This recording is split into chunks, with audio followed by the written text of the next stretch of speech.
I heard a ding. It's my laptop. Sorry. Okay, so that's working. And let me get Facebook working.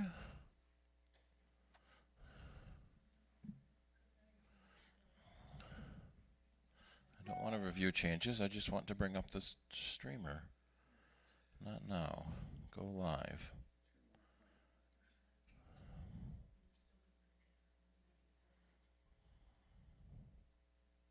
I even got here early and I still don't have enough time.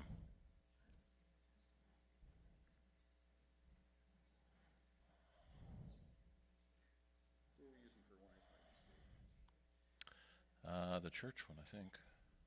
I'm on guest. Yeah. Okay. Facebook CIDER connecting. Broadcasting. Now I need a date and time.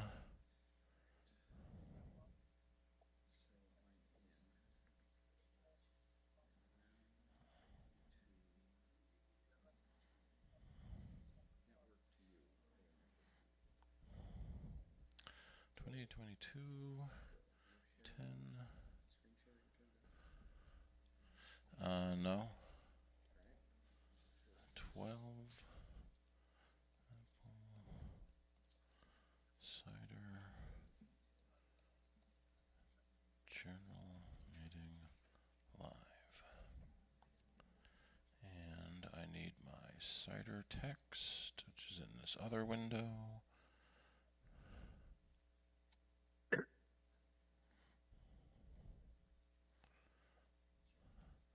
Okay, save. Post details, go live.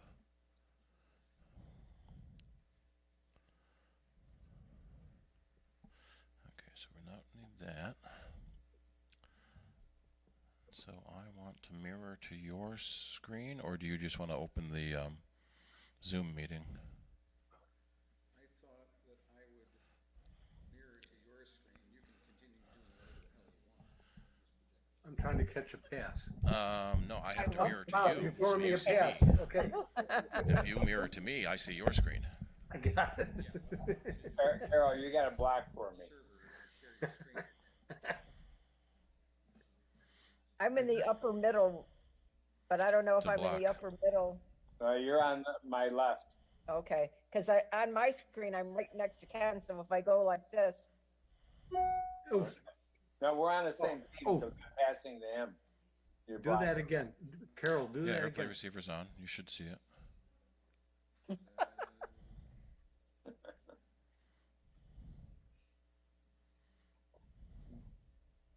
What is the name of your Oh, device? sorry, Bob. I'm going to. CIDER book. I'm not seeing it. Okay, we'll close that. All right, so can people still hear me if I take that mic away? Barely. All right, so I got to leave that mic on too.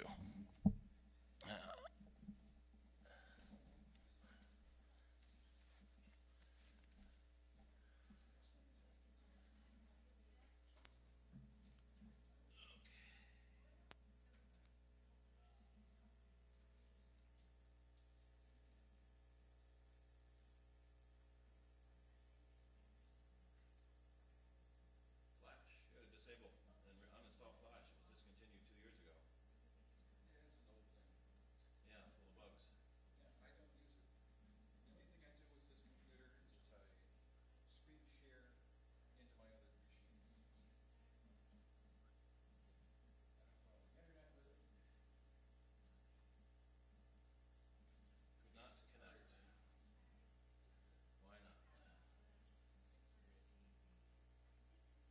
Probably because you're running High Sierra. And I'm running Monterey. I think they're too far removed from each other. Yeah. And did you see the soccer games this week? No, I didn't. U.S. lost to England, and then we lost to Spain. The men or women? women, Both games? both games. You're They kidding. said it's the first time in like many years that they've lost 2 games in a Yeah. row. It was, Especially to England and Spain. I mean, Well, come on. and It's it was, even worse. It's even worse. Spain has a big sex scandal thing going on, and there are 15 players on the Spanish team that would not play. So they were already diminished by having 15 of their best players out for the game, and yet they still crushed us 2-0. yeah, Wow. I think we had like 1 shot the whole game. It You're was, kidding. I'm not kidding. It was hard to watch it. It Oh really my was. God. That's not like the U.S. squad. What's going on with them? Yeah, it was. Talent is eroded? No, they'll be back, but it's a wake up call. But Did they play a lot of players that like were fringe well, players? no, 2 players were out that were top players. But still, I mean, Morgan that shouldn't. injured, and Mallory Pugh had some sort of family commitment. Yeah. But still, I mean, you get 1 shot on goal. They played badly. That's all. Yeah. Not against England. They were good, and I got a major argument about the offside call. It should have been a 2-2, and they disallowed a goal that we scored. Beautiful goal. But I'll tell you more about that later. We can continue here. Captain Kirk is back. Yep.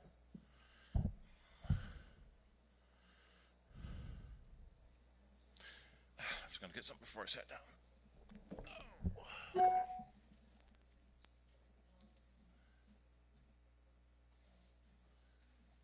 There was a girl that played on the game against Spain who was 17 years old, still in high school, and her younger sister is 2 years younger and is playing on the U.S. U17 team, World Cup game. Who? They're both awesome. They play on men's teams in L.A. or boys teams. Wow. And the Thompson twins. You'll hear a lot about them in the future. There's just sisters. They're not twins. They're 2 years No, apart. I call them twins. They're 2 years apart. That Yeah. would be hard to be twins. Yeah. I'll be back in All right. 10. Test for YouTube.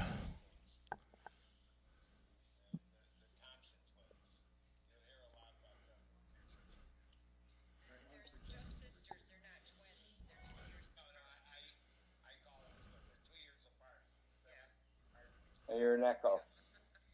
Yeah, I'm trying to listen to YouTube. Test for YouTube. Okay, YouTube audio's getting audio. And we've lost Frank. He's taking a nap.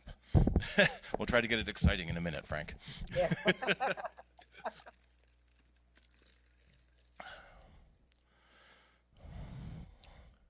right, so they can see the screen if we had the camera set up. Is it set up? They don't need to see your screen. They can see mine. Yeah. So this is just for us 3 here? Yeah. Hit F and go to full screen. No, just hit the F key. No, you don't want full window. You want full screen. Hit F.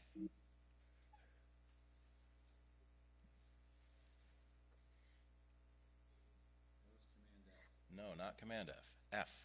Just F itself? Just F. That was just F. And it went to full screen on the other screen, I bet. All right, move your cursor down into the window. Hit that Oh, you far just right want it button. like that. That's what you're telling me. Yeah. And F is supposed to do that. Because it's faster to click one key than it is to mouse and move and click.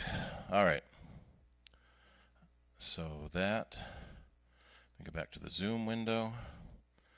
I'm going to go to gallery mode, speaker mode. I'm going to pin Shirley's iPad mini, mute that,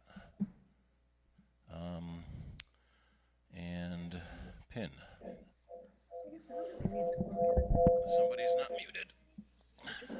Yeah, mute your speakers. We both have the same cover on our iPad. How did that happen? I've had it for a while. I needed a new cover, and I thought, that's really cool. Well, Rick gave me this one for Christmas. I gave him several choices, you know. So where's it coming from? Is it coming from me? It's gotta be. Are you muted? No. You have to be muted. All Mute. right.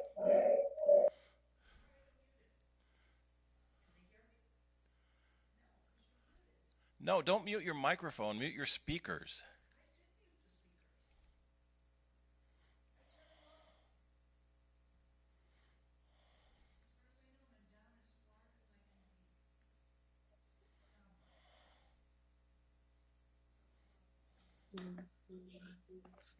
All right. See, it's still. You can't be in the same room, I guess. Why is it working okay for me?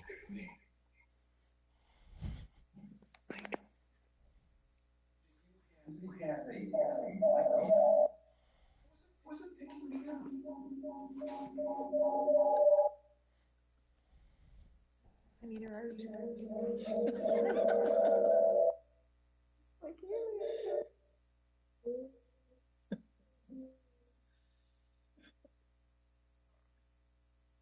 sorry, guys. Well, Maybe it's your phone. I don't even have it. All right. All right. All right.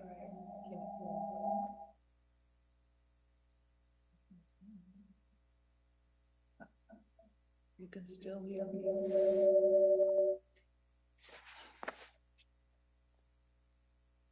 Do you get any amps on that?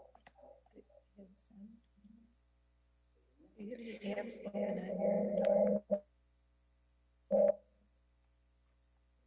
I'm checking to see. How do you?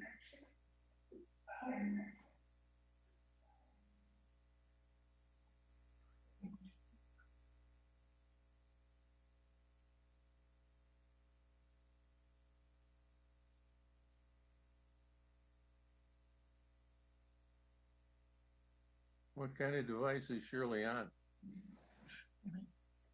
You can't just swipe down at the right and turn the volume down? Sound. Down at the right and turn it on. Sound.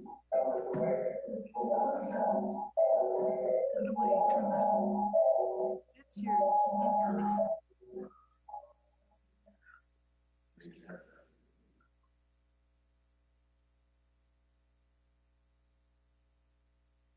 Well, if she can hear what's going on there in the room, why does she need her speakers on?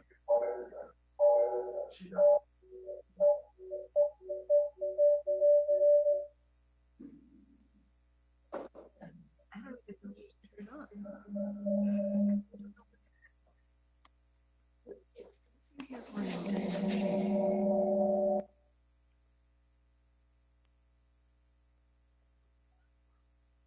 Podcast can close that? Oh, okay. Podcast would have. How do we do that? Just.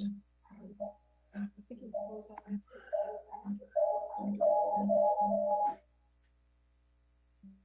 so. These are all down here.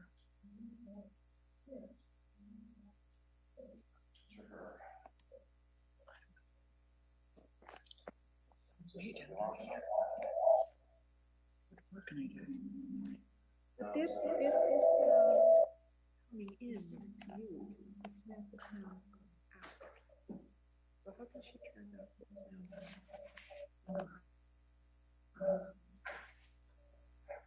Mute your iPad mic.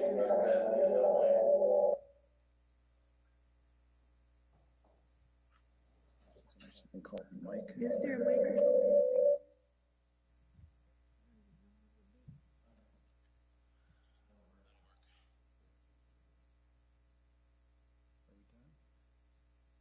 All right.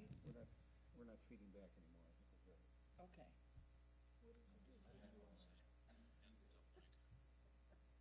All right. Your video's off now, too.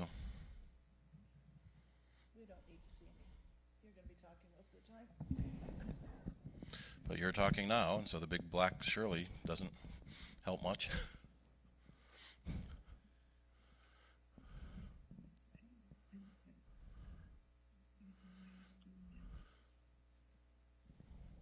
All right.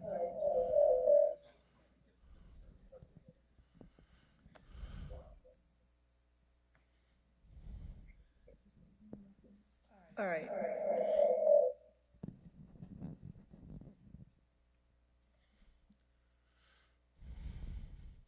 All right. Can still hear me?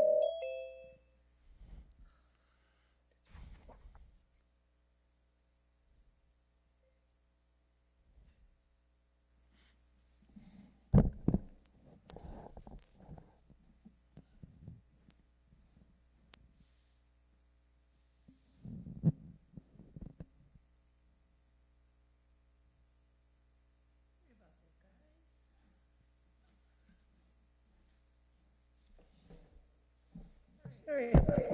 Stop unmuting.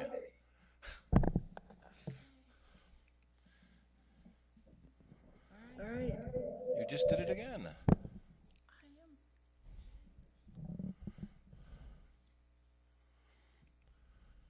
I'm muted.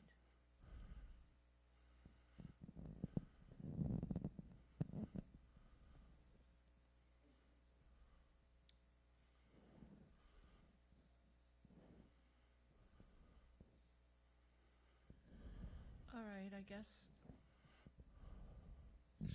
Is it okay for me to talk then? Yeah, just keep your iPad muted. Okay, I guess we've solved my problem of my echo, I hope.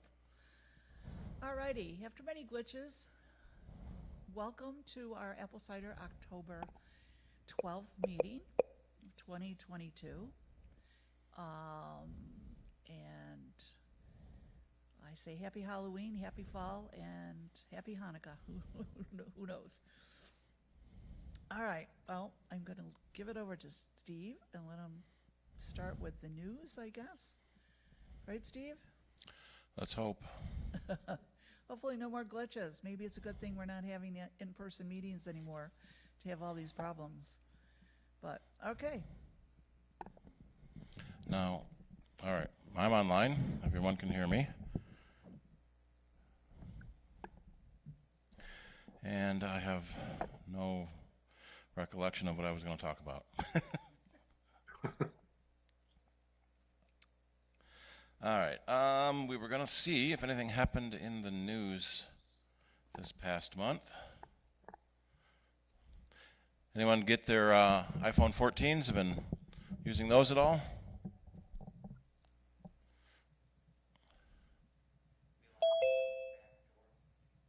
Nope. Okay, good. We'll probably be heading out, well, out the front door here with all the elevator and equipment. Okay, thank you. All right, so I need to bring my Safari window on, my computer cam window on, and I need to share Safari into Zoom. And there we are.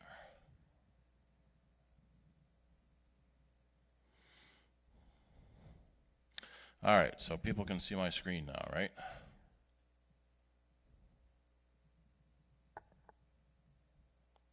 Yes. All right, so iPhone 14, we're seeing a lot of new commercials that come out for the 14, especially the 14 Pro with that 48 megapixel camera. So it's a 12 megapixel camera times 4. So they basically put 4 separate cameras in it with all sorts of cool stuff. Anyone have any first-hand experience with it yet? Nope, not yet. Okay. We've sold a few of them through our shop. Steve, is that the one that calls 911 from roller coasters? Yeah, that was a report coming out. Let's see, iPhone 14. One of the features they added was crash detection, which is based on your acceleration or your deceleration. And it's set for up to 150, I think 150 Gs. And people were reporting that the crash detection feature triggered when they were in a roller coaster. Let's see, does it say which one? Which roller coaster? Dun, dun, dun, dun. No, I guess it doesn't. So the acceleration and deceleration you experience in a roller coaster is pretty dramatic. So I can almost not blame it for thinking you've been in a crash. But then if you don't respond, then the phone automatically calls emergency services because it thinks you're unconscious.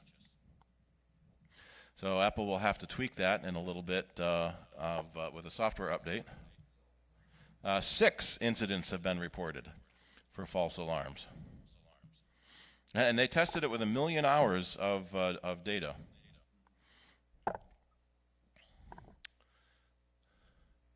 I understand that there was a fatal crash that a kid had a phone with him that, reported the accident.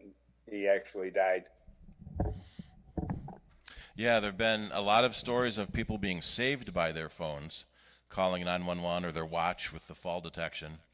It's nice that someone was saved. I'm sorry. No, Steve, Yeah. I have an iPhone, iWatch 4, and probably about a month ago, I mean, I didn't fall or anything, but it detected and said that I fell, and all of a sudden it was calling 911. And Yeah, I get on there and I said, no, it was just a it was not a 911 call, it was a miss call. And they said, okay. But I think it went through my watch. Yeah, My Apple Watch 4. the watch has had fall detection for a few versions now. And if you don't answer it when it thinks you've had a fall, it will call 911 because it thinks you're unconscious. Let me see. Well, I'm like that all the time. So Yeah. yeah. There may be a timeout you can set for how long before it calls emergency services. Manage fall detection. So if you fall and you've been immobile for about a minute, it will tap your wrist, sound an alarm, and then call emergency services. So you have about a minute to cancel it if it thinks you fell.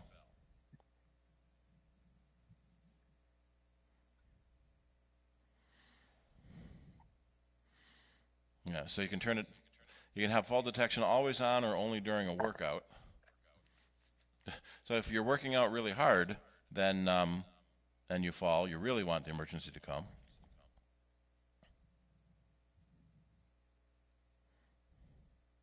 So it does look like you have about a minute to cancel it before. So you got to tap the I'm okay before it will come back and say if you're before it won't call emergency services.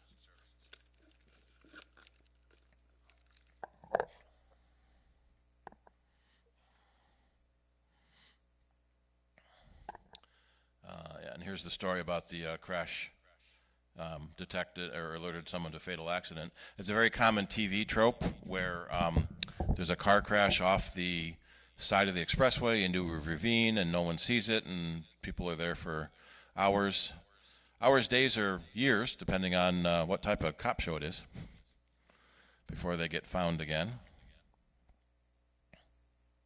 So that was pretty interesting. So there's been some interesting flack between Apple and its developers. The top tier developers tend to dominate the App Store with their apps, and the smaller developers don't like the higher fees.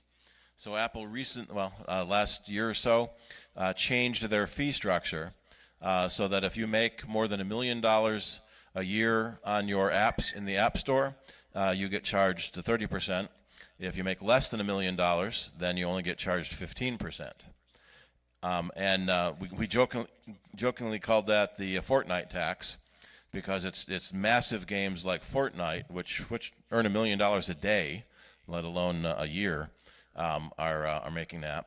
But a lot of developers have all along had questions about App Store policies. You know, why did my app get rejected when something worked all the way before? And so Apple is starting these new developer one-on-ones to be able to work with their developers a little closer and hopefully resolve some of these developer issues. What else has been interesting lately? 100 million songs in iTunes streaming. The new Apple Watch Ultra, that's the one I want to see for a little bit, with the mountain climbing and scuba diving built in. Anyone upgraded? That sounds like a really, really great watch. Yeah. I mean, even my wife said something about it, which is kind of interesting that she would say something about, oh, there's a new Apple Watch, you can do all this. I say, yeah, but it's like $1,000. But No, it's only 800. That's a start. oh, okay. But it's To start.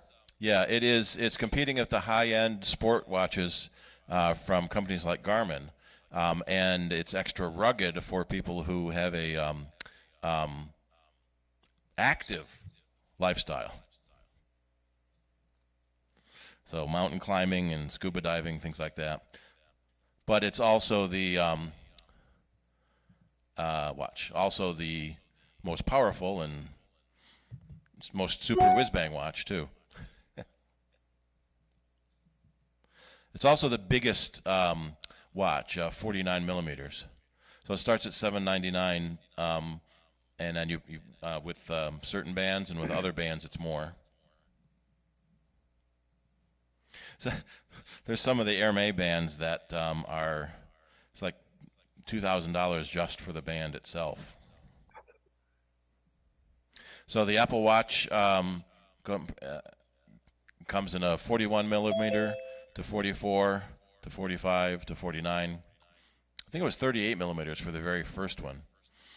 So they've been getting bigger and bigger over the years. I think it might be time to upgrade my 3. Yeah. So you can buy me an 8 for Christmas. Steve, Yep. one of the things when the watch came out, they were kind of touting about software updates and things like that to keep the watch current. But we all know that, you know, after like 2 years, a lot of the things with the watch become outdated compared to if I have, let's say, a Casio watch I can use for 20 years. And it doesn't have any software updates or anything like that. But Well, yeah. All it does is tell the time, and the Apple Watch will keep doing that for as long as the battery lasts. right. They add new features in software to make the watch do more than it did last year. The one thing they can't do is the hardware sensors. So like the older watches didn't have the fall detection because they didn't have that sensor. The newer watches have the EKG, and the older watches just have heart rate monitoring by watching your pulse in your wrist. So hardware things have to be a new watch, but adding new software. And sometimes one of the sneaky things is there's hardware in the watch that they're not using yet, so they can release an update that does take advantage of hardware that's already there, which is kind of neat.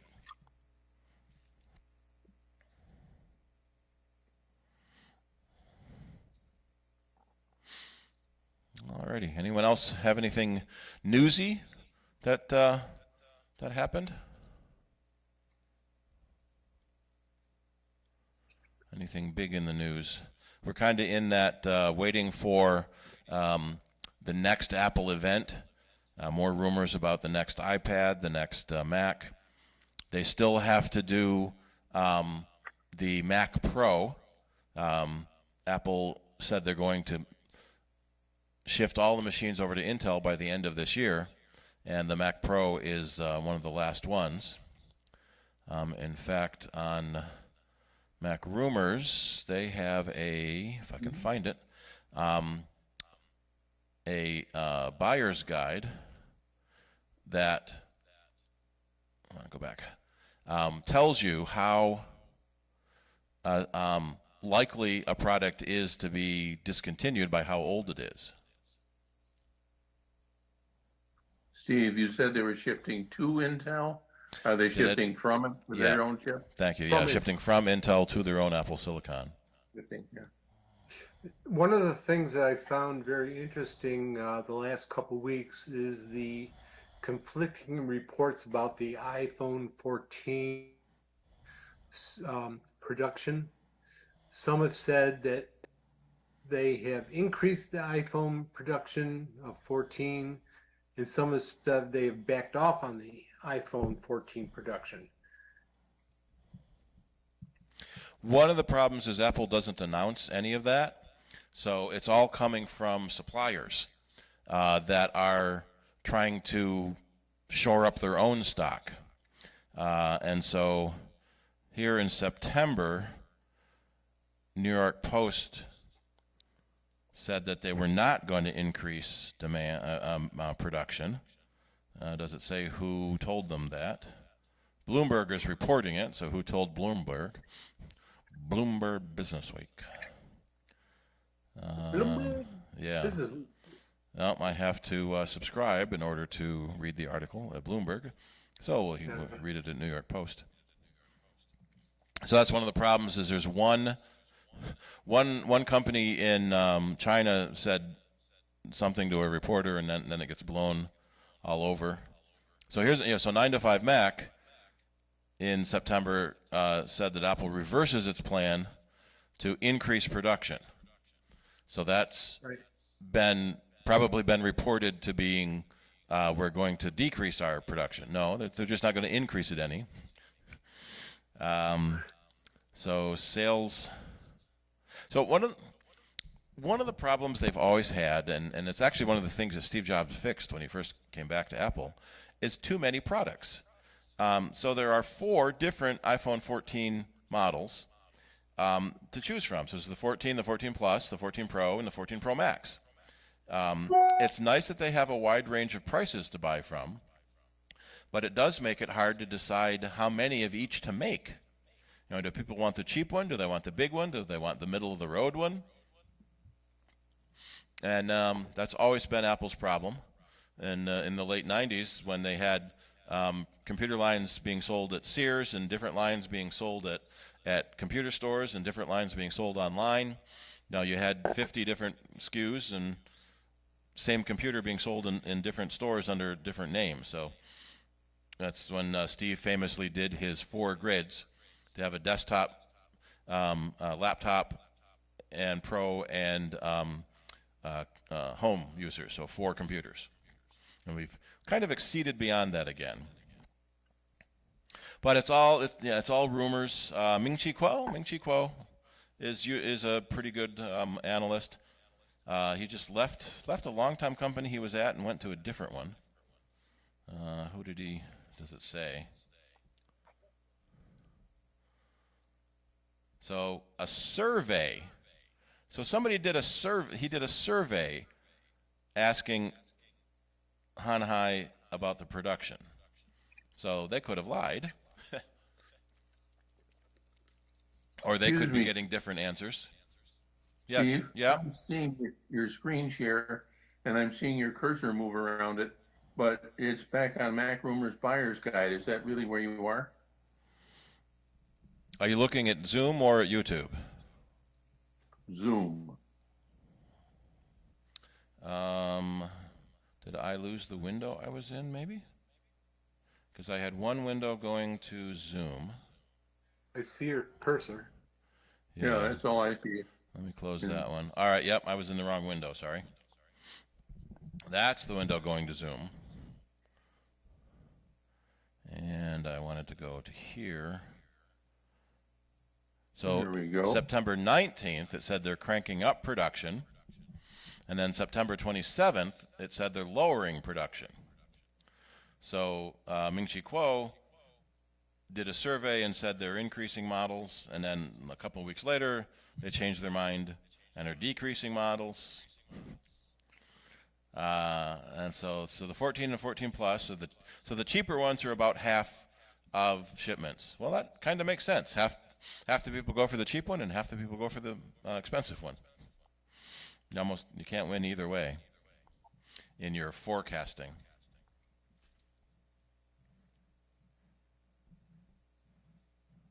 So here's the Mac Rumors buyer's guide, where you can see how long something is going to last.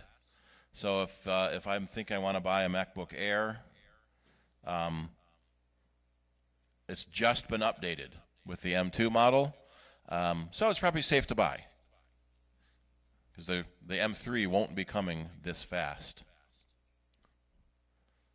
But if I'm looking at the 13-inch Pro, now the 13-inch Pro is interesting. The M1 is still out. They did not release, they released an M2 version, but they didn't release it in the new form factor, like the 14-inch. The MacBook Air M2 has the 14-inch form factor. So there's some interesting rumors were flying about that, as they had a lot of these style cases left. So we'll just throw it in there. But at the lower end, the M2 chip in the Air and the Pro is identical. So the only reason to get the 13-inch Pro is that you really like the touch bar. The Air is thinner and lighter and less expensive. Theoretically, the fan in the Mac Pro will let it run a little faster, so it has better cooling. But from all the tests that people did, you have to be rendering 10 streams of 8K video for it to slow down at all, because that M2 is so fast. So if you're looking to get a new entry-level MacBook, the MacBook Air M2 is probably the best option right now. And we've got the M1 Pros. So the expectation is there's an M2 Pro coming. So is that going to replace the 14 and 16? But probably not until next year. So if we bring up the 14 and 16. So don't buy, because the 14-inch and 16-inch have been out for a while, almost a year. A year next week? The likelihood of M2 models coming out is pretty high. So if you need a new computer, absolutely go ahead and get one. But if you can wait a few weeks, you might as well. So Apple has frequently had computer updates announcements in October. The macOS Ventura is due out this fall as well, and we'll likely see Ventura coming on the new computers. So if one or the other isn't finished yet, that could be why we haven't seen any announcements for an announcement. And if there was going to be an announcement next week, Apple probably would have already put out a press release saying we're going to have an announcement next week. And now we're getting close to the end of the month and into Halloween. So we may not see anything in October, but we may see something in November. There was, a couple years ago, they had events in September, October, November, and December. So that's sort of the joke on the Intel replacement Mac Pro with the Apple Silicon. They said this year, so it will ship on December 31st, just so they can say it shipped this year. There'll be one unit that ships. Everyone else will wait till next spring.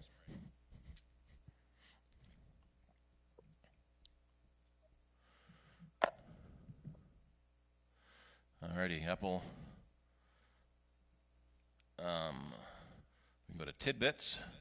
Remember, we have Adam Engst and Chuck Joyner coming next week. Month. Thank you. They're a month from the back of the room and a month from the remote room too. So I hadn't heard that Lufthansa banning AirTags. And no, they aren't banning AirTags. Let's see. There was something about. So people have been throwing AirTags in their luggage. so that you can track down a lost bag. There is a limit on how much lithium you can keep with you on an airplane before it has to be cargo. So in your laptop, you're limited to 100 watt hours, and so the 16-inch MacBook Pro Ultra is 96 watt hours, just under the limit for being on an airplane.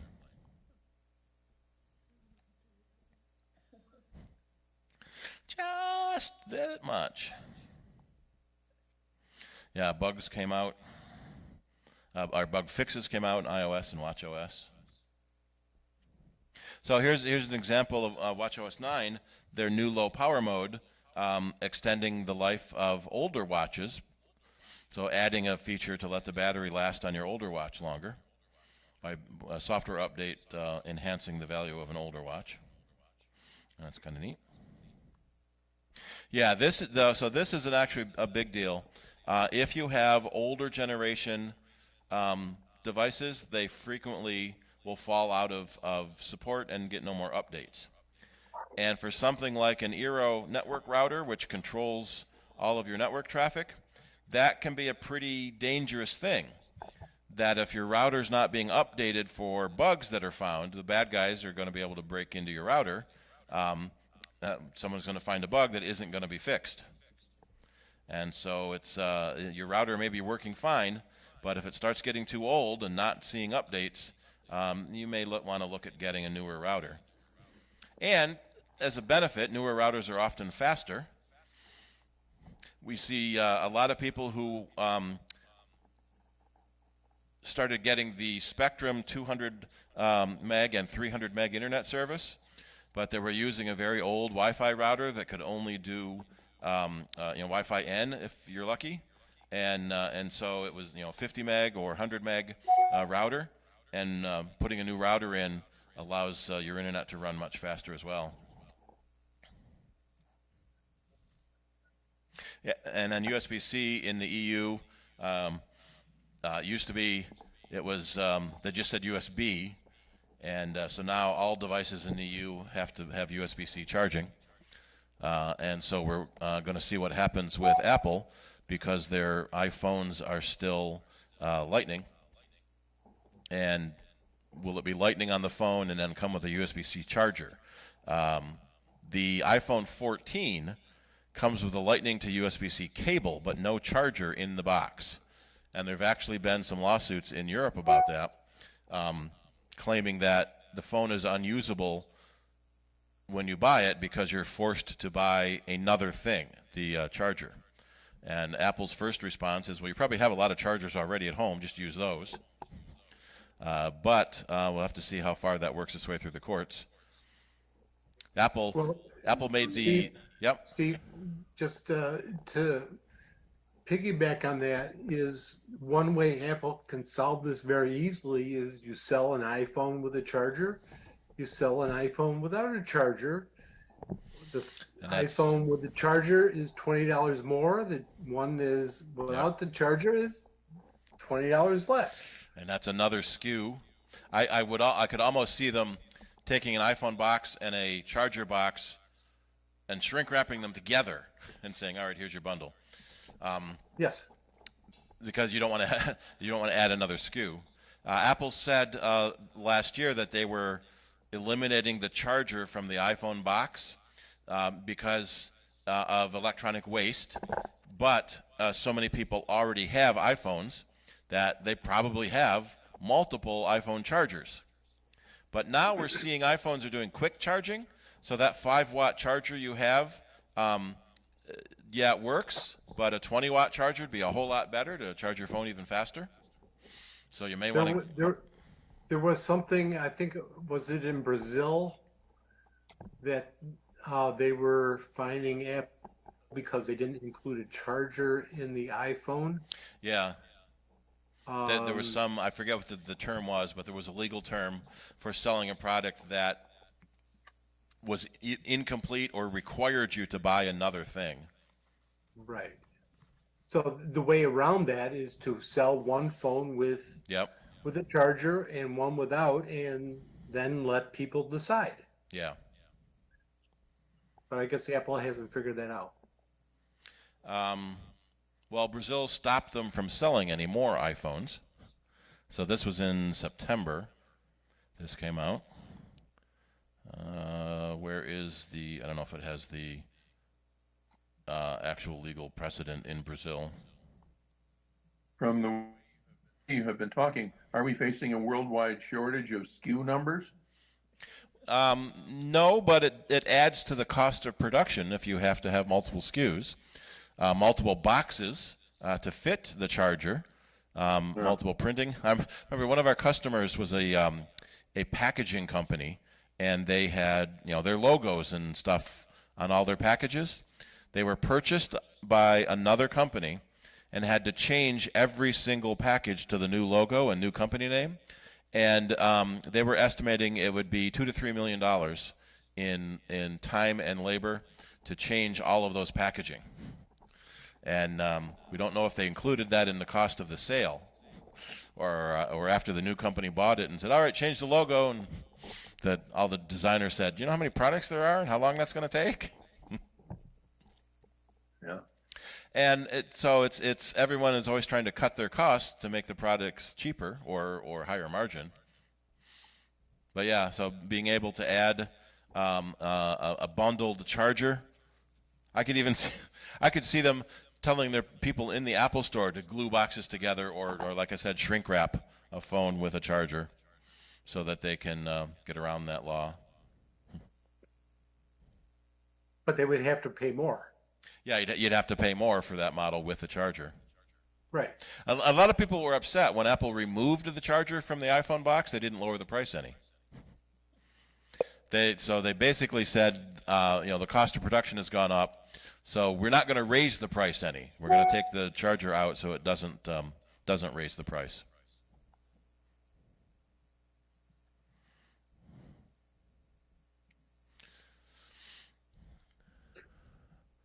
All right. Anyone else have any newsy type stuff they want to talk about? I did see, I don't know the prices. Here's the mic. I did see on How many Amazon people are Prime- there at the live meeting? Right now is 2. Rick and Carol probably went in the other room so they don't cause feedback. Carol's No, here. Carol's behind the speaker. I can't see her. So Rick it's you wandered and off. Shirley and it's Okay. you and Shirley and Rick and Carol? Yep. And Kim. Interesting. Okay, I have a question then. I saw in Prime, because today's last Oh, day yeah. for Amazon Prime Day, they advertised a Mac Pro for $799. Is that a good price? A or Mac not? Pro for $799. That's impossible. Or maybe it's a MacBook something. What year though? Yeah, that's a good point. It could have been I don't a know. used 2-year-old model. I don't know, but I saw it on their list of things that came up when. Yeah, a lot of the companies were putting out best of Amazon Prime. Let me actually look at that way. Best Apple on Amazon Prime. So all right. Verge had one. Let's see. AirPods for $234. Best iPad. MacBooks $799, 20% off. So that's the M1. So that's the 2020 model. So that's still a good price, but it's the 2020 model. You can add AppleCare. Yeah, so $998 with AppleCare. So AppleCare is normally $150, I think. Is So- it more for a MacBook? It's more for the 16-inch. Okay. I think the 14 and the 16 are a little more. So it's $150 for the 13-inch. So it looks like Prime ends in 7 hours. Or not Prime exclusives.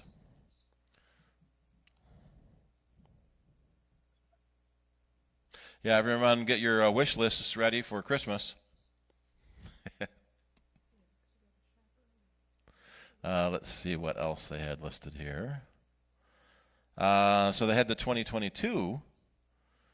Best Buy has a better price than Amazon did. 4K Apple TV. I almost got one of those at 119. Now it's 104. Whoops.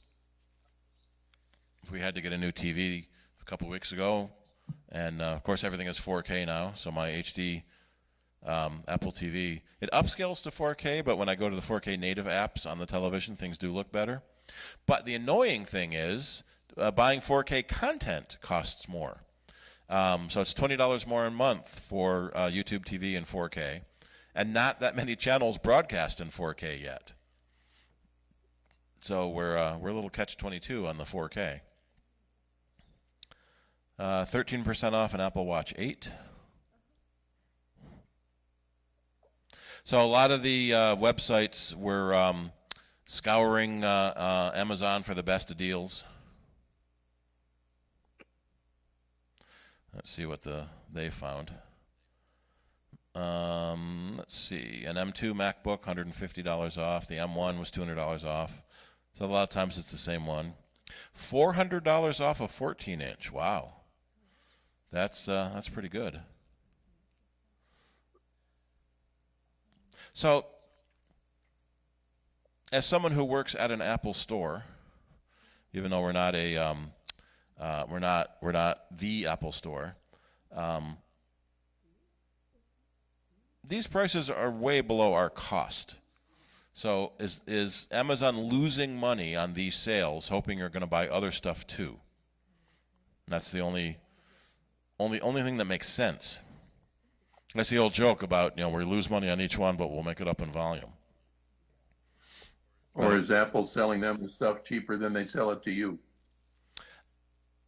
I wouldn't think it would be that much lower. $400 less? I don't know. Yeah. Apple usually doesn't discount to resellers.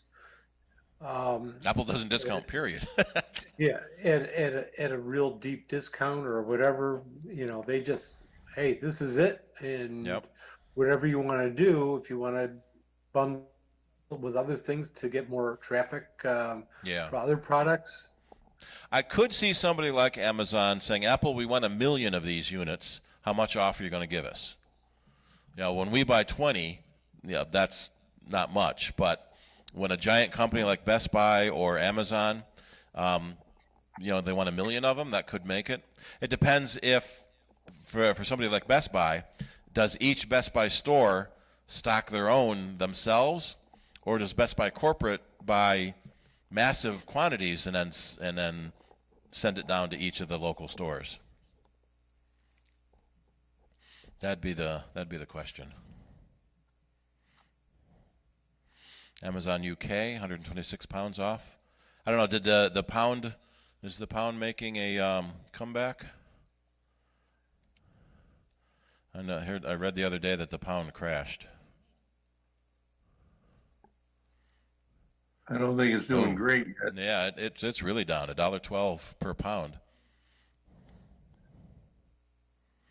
I want to mention something, if we have a moment here. This is not an endorsement because I don't really know anything about this product except the promo that I saw for it. But I started out from a site called Board Panda, Yep. which had lists of kind of amusing things. And this was from the list of handy gadgets for people 55 and older. And it's a product called the Photo Stick Omni.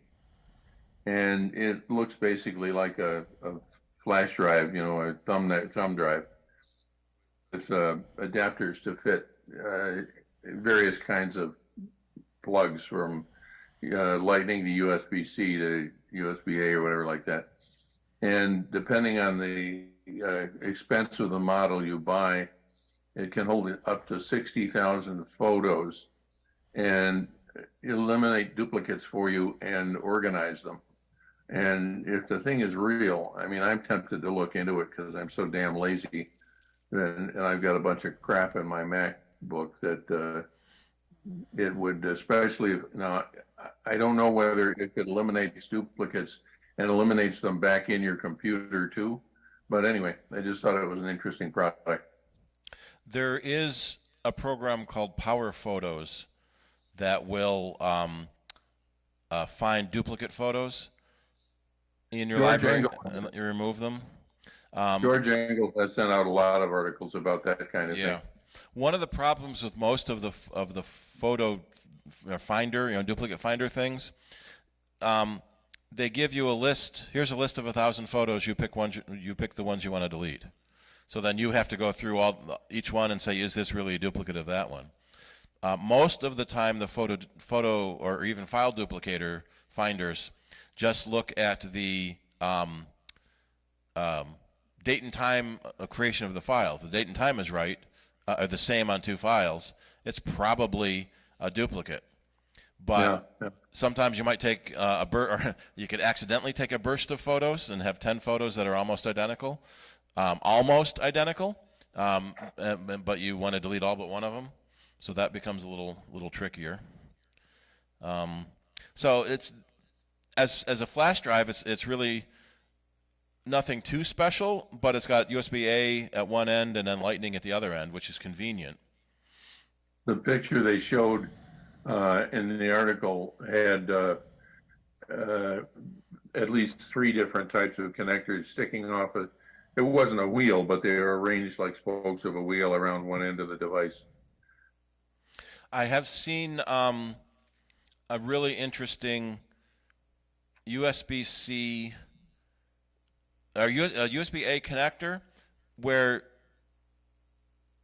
half of the USB-A flips up, and then there's a USB-C in it. Huh. And that would be interesting. So here's Lightning and USB-A, or Lightning only. Well, that's specifically for iPhone. Here's right. the triple one. Yeah, that's the Omni thing, right?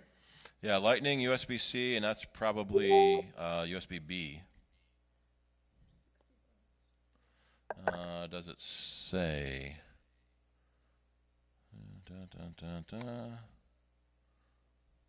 And then reviews. No, it doesn't say what the connectors are. How about learn more?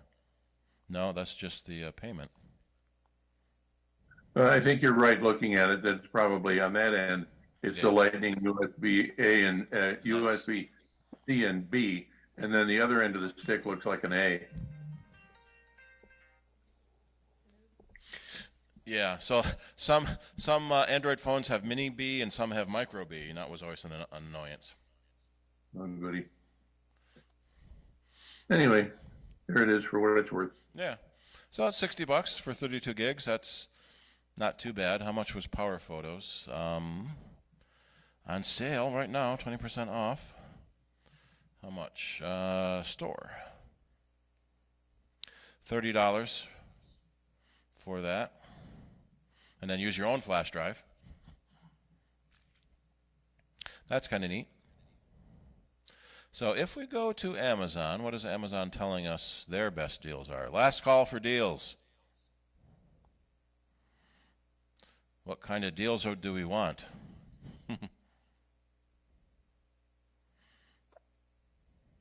Movies and TV, yeah. Oh, they're discounting rentals too.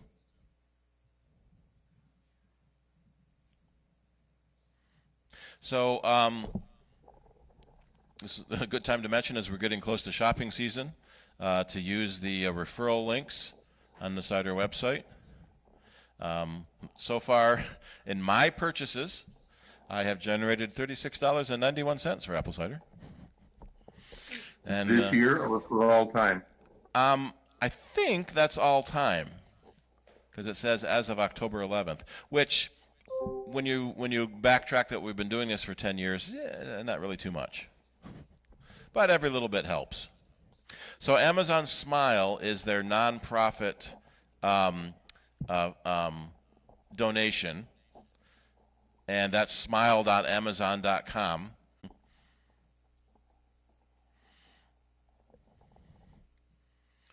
My impact. What is this going to show us? Am I logged into me or CIDER? I'm logged into me.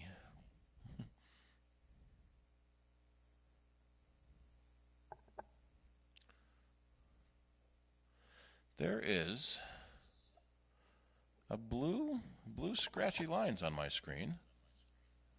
Oh, there you go, Rick. Get rid of Flash. Our projector is showing a screen saying Flash is over. Get rid of it. Because Flash was discontinued several years ago.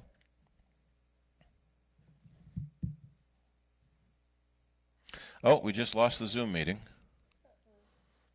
Let me reconnect. Recording in progress. All right, we're back.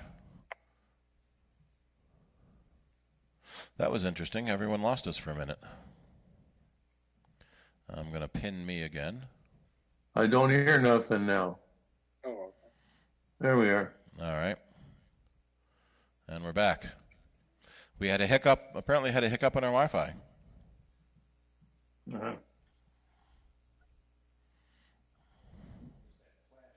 Yeah, it was Flash. All right, let me reshare my Safari screen.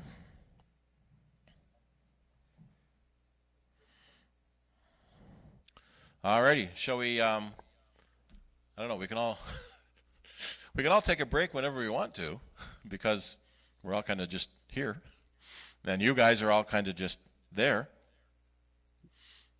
But Shirley did bring goodies, so you're all missing out on the goodies. Steve, can I bring up just one article that I saw about Apple and its Apple stores? Sure. Do you want to share your screen, or do you want to give me the link? Let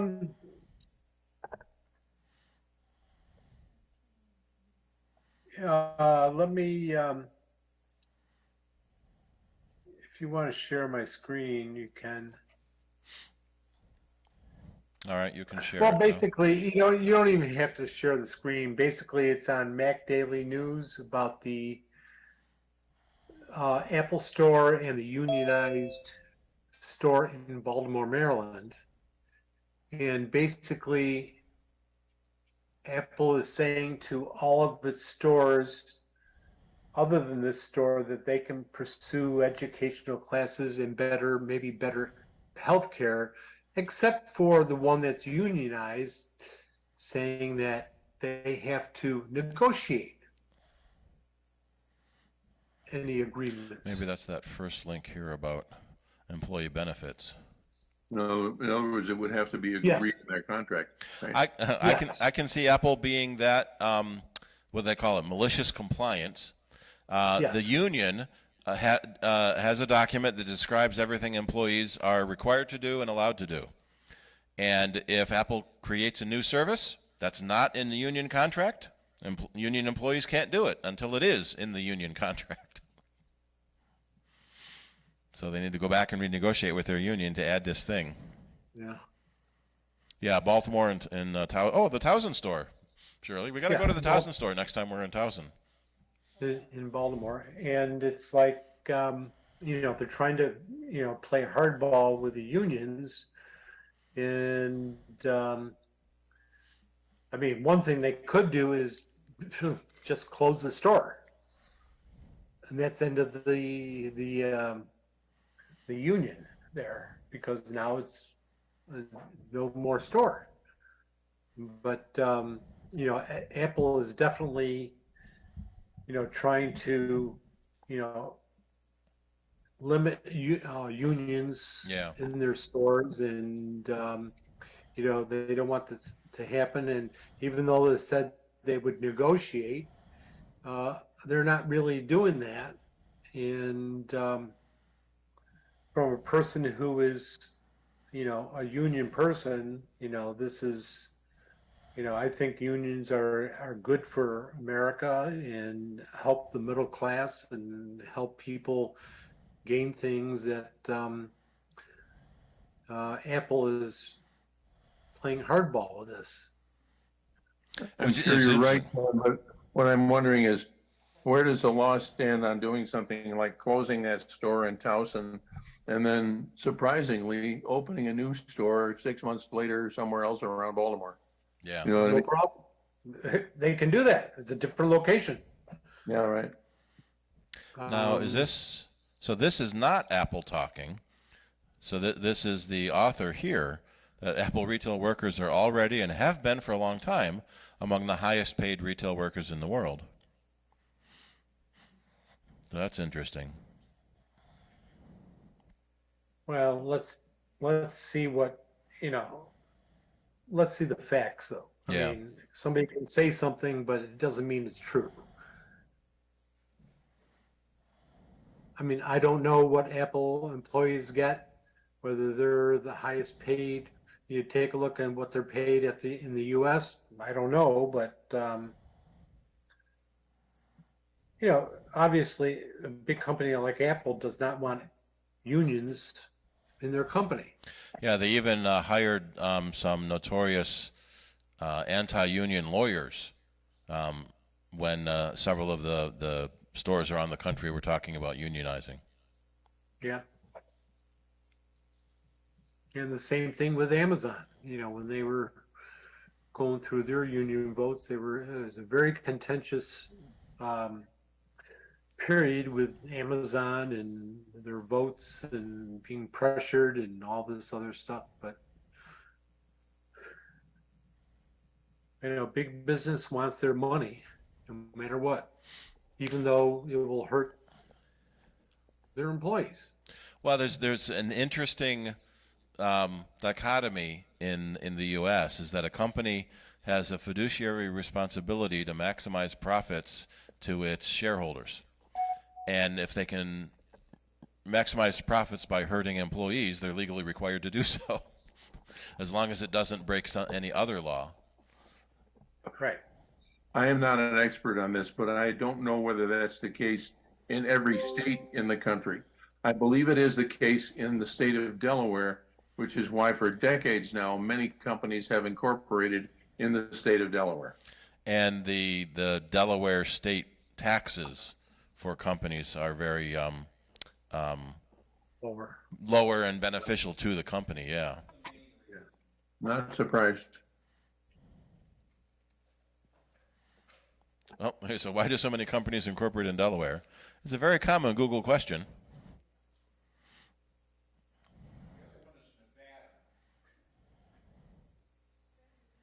So 1 million businesses, more than 50% of publicly traded businesses, and more than 60% of Fortune 500 companies are incorporated in Delaware.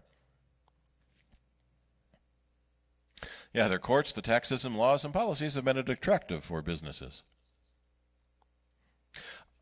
Which actually brings up some good news for our neck of the woods. Micron is opening a plant in Syracuse, and that was in a lot of the political news recently. Syracuse was able to woo them with enough tax breaks.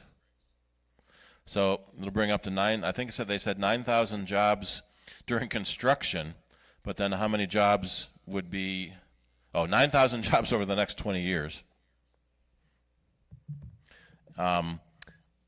Because most of these chip fabs are so automated that there aren't that many ongoing jobs. But the supporting companies that support the foundries build around those chip makers.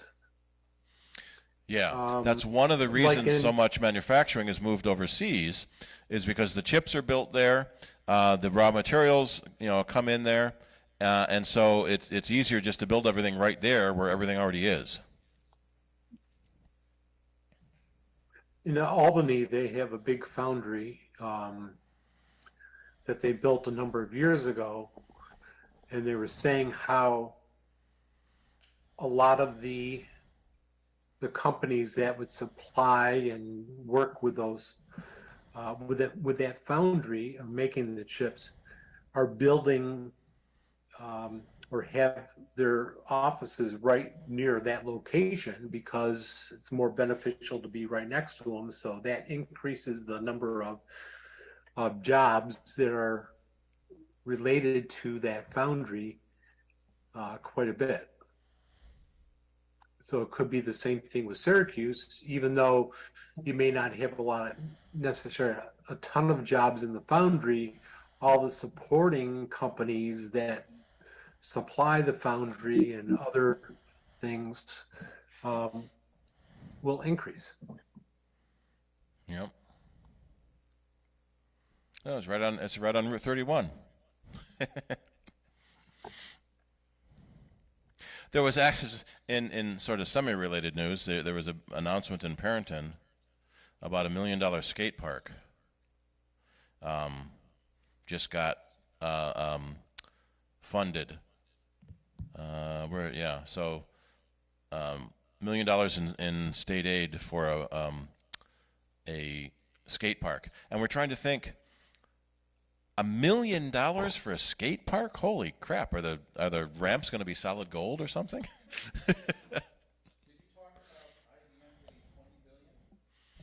No.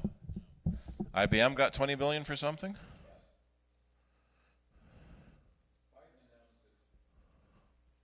I know that President Biden has been pushing for investment in U.S. chip manufacturing and trying to bring more of the chip infrastructure back here. So IBM is investing $20 billion in New York facility on Thursday. So is that in Armonk? Poughkeepsie. So New York is getting a lot of money. Yeah, the Chips and Science Act, that's what it was. The CHIPS Act, there's an article here that $50 million going to Buffalo. I saw a company being interviewed a couple weeks back that they expect lots of employment. Somewhere here I have the article. Posting it. Yeah, well, so it's interesting. Apple doesn't manufacture anything themselves. It's their manufacturing is mostly done by Taiwan Semiconductor in China. So a Taiwanese company in China, and they also have a giant plant in Brazil. So there's 1 million workers in the plant in China and 1 million workers in the plant in Brazil. And I think they're bringing one online in India, because both Brazil and India have some pretty strict rules about import products. So if you build it in that country, it's a lot cheaper than trying to import something into that country. But that's always been considered the problem, is that in this one factory in China, owned by Foxconn, which is the manufacturing arm, they have 1 million people in this factory, and you couldn't find 1 million people in any one city anywhere that could work in a factory here. There were some reports that 10 or 20,000 people quit every day, and 10 or 20,000 people show up looking for work every day. So 10,000 in the front and 10,000 out the back every day. Out of 1 million people, that's very low. It was about the time the questions about the suicide rate, that there were 28 suicides in 1 year in this plant, and that sounded high until you read that it's 1 million people that work in this plant, and 28 per million is actually below the national average. Let's see. Oh, Foxconn's Wisconsin plant, that was a big boondoggle. So Wisconsin gave Foxconn a ton of tax incentives to build a $10 billion display panel manufacturer, and it's pretty well fallen apart.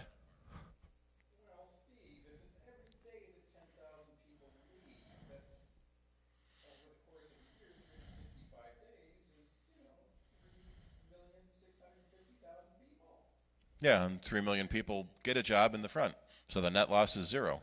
Yeah, but I'm saying the turnover is still high. You're going through your workforce 3 times anymore. The suicide So rate was, 3 million out of 300 million is 1%. but if the suicide rate is less than average, Yeah, probably the data is skewed. the national average I think was 35 per million in China, and this plant was 28 per million. They put they put nets around the outside of the building because it was people jumping off the building, and then their family gets a big payout because of their death. Yeah. But I think it leads me to the conclusion that the data is erroneous. That there are more suicides than they're giving credit for. Could be. Although you might say those people are employed and that makes their lives happier, and so they don't kill themselves.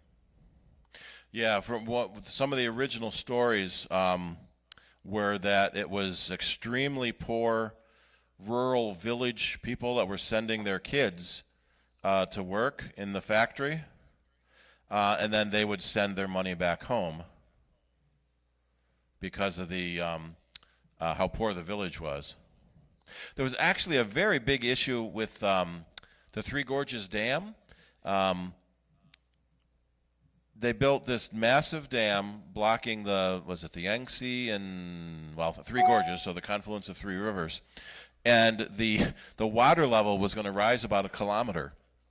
And it was affecting, I think, 100 million people. It was probably in there too. And people were just moved up the mountain into prefabbed concrete buildings when they used to be self-sufficient villages working the land down at the bottom. And so people had running water and grocery stores and didn't know what to do because they were used to working. So the volume of water in Three Gorges Dam affects the rotation of the Earth. I wonder if this article will have it listed.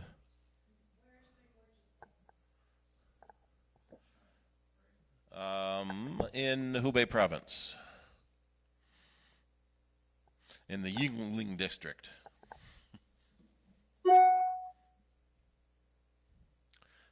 Let's see.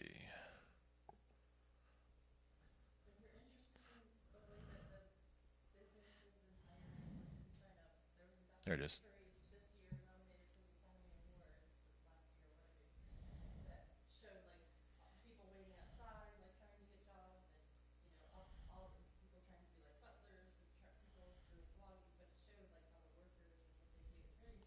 So a documentary based on that? You remember the name of it?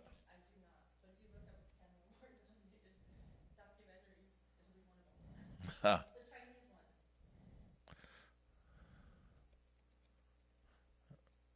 Let's see.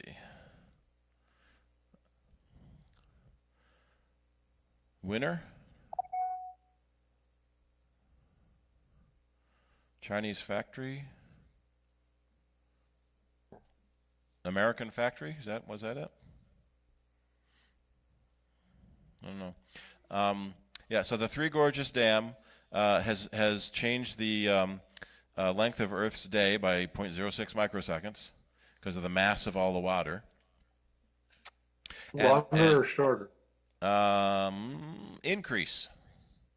So now the day's longer. And on a similar vein, NASA announced the DART mission that slammed into an asteroid at 14,000 miles an hour, adjusted the orbit by 32 minutes. And so now it was sort of a test for a asteroid deflection system, that if we do find an asteroid that's going to collide or come close, one of the ways of dealing with it is to impact it far enough away so it changes the orbit so it doesn't intersect our orbit. And they've proven that, yeah, we can do that. That was a pretty neat watching the stills and that put together into a video of the DART mission. When you say that it changed the orbit by 32 minutes, are we talking 32 minutes of a degree?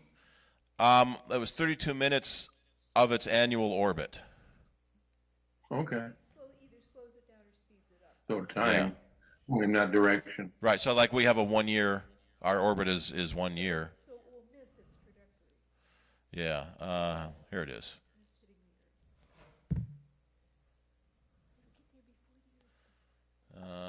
Dun, dun, dun, dun, kinetic energy. So its orbit was 11 hours and 55 minutes, and now it's 11 hours and 23 minutes Around the sun? around the other asteroid. Oh, okay. Yeah.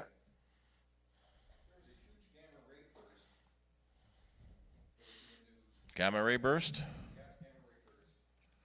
and it didn't hit us, or we'd all be dead. It was 2 million light years away, which is a good thing because the energy given off was. Are you guys going to do a snack break or anything? Yeah, I think we should do that pretty soon, and then Bob can do his. I think Bob went to get his snacks right now, so he can do his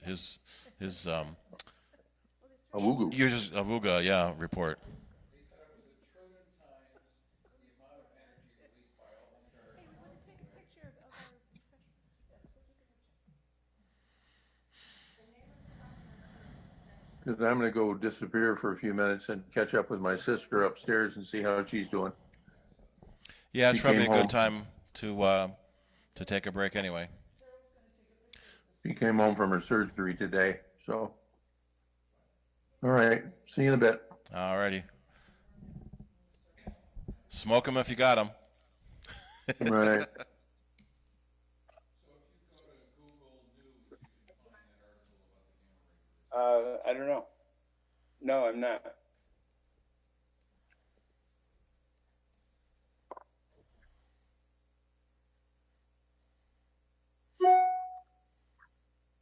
Alex Jones has to pay $1 billion for his hoax. All right.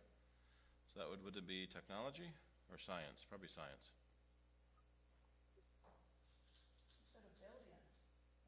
Yeah, Alex Jones has to pay $1 billion.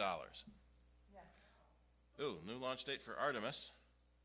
Which is what? November 14th. DART mission, black hole spewing out material. Is that it, Rick? Like I said, go to Google News. I'm at Google News. It says gamma ray burst. Gamma. There is nothing with gamma. Yeah, GRB maybe? GRB? Nope, nothing on there. Oh, well, it's long gone then. 5 minutes. Beetlejuice. Oh, did it start? It's been dimming.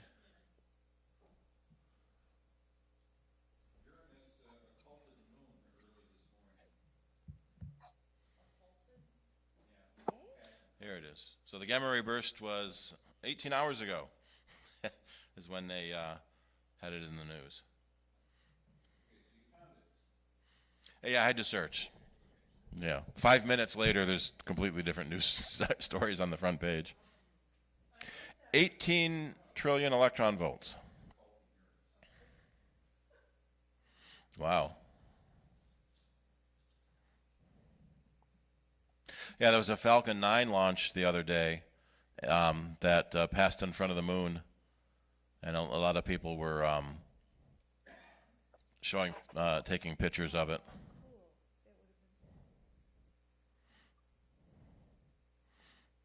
Yeah, a lot of people had pictures.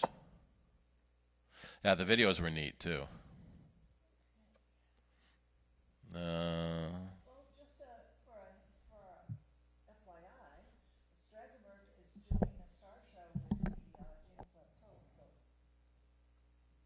Really? They've got enough stuff. Yes, they have a new show that I think has just started. It starts today, I think.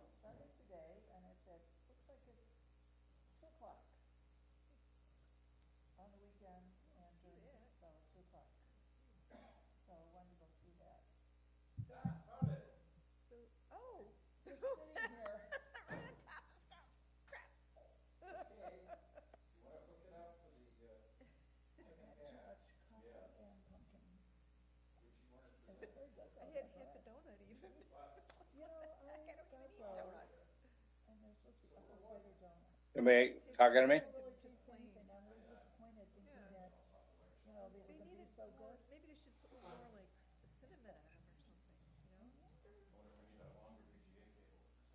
I could think if you can repurpose them, you know, like get some sliced apples and saute them just a little bit with butter and maple syrup or something, brown sugar, whatever. And then cut the donuts up a little bit and make like a little. I think you should just do the apples and forget the donuts.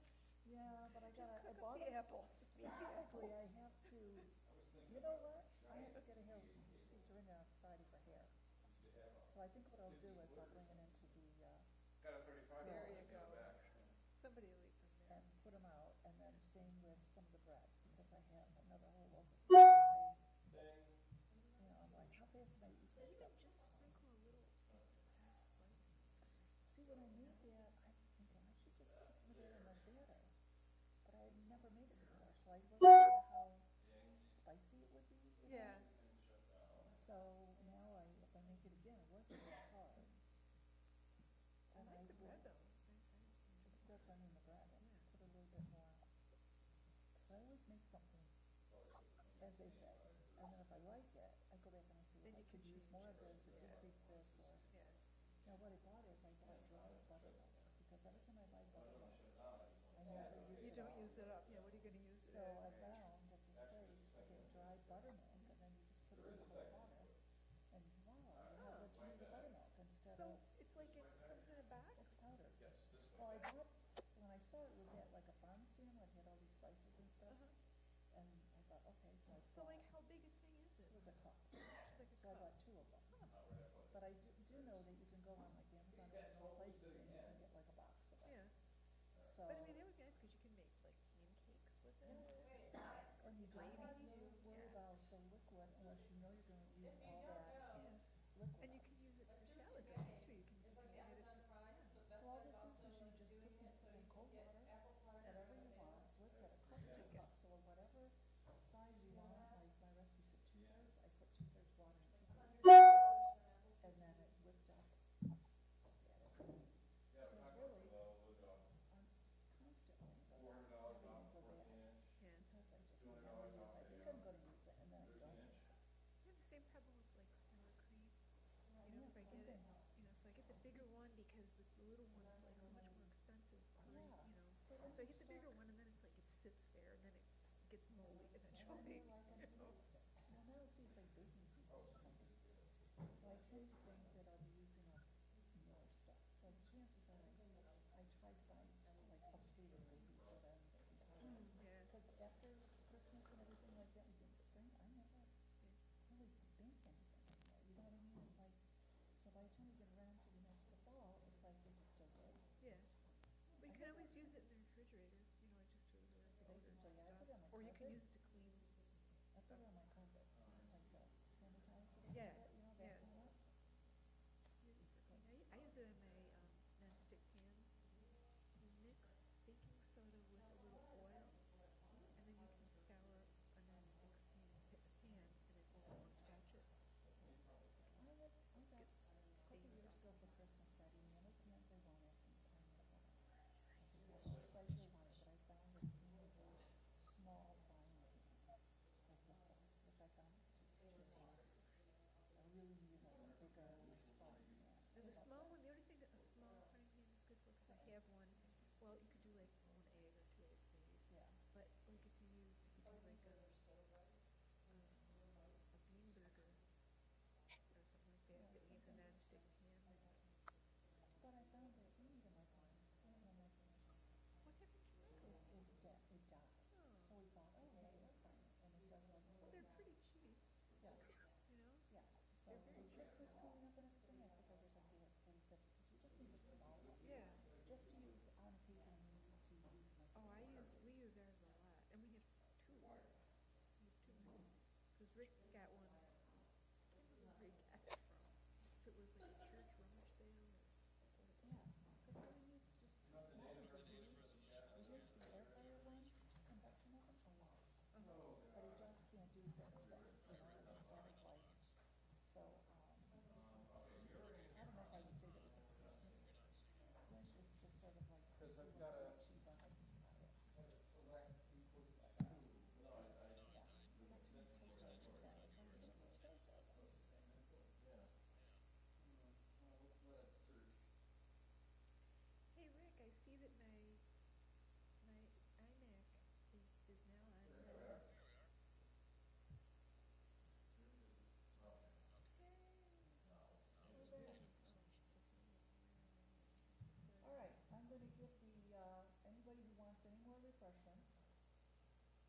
off because I'm going to throw the coffee out. No. All right, we'll leave the coffee on, but I'm Is there gonna, decaf there? yes, the one on the right is decaf. Is there a hot chocolate packet for me? There is. Okay, I'll get it.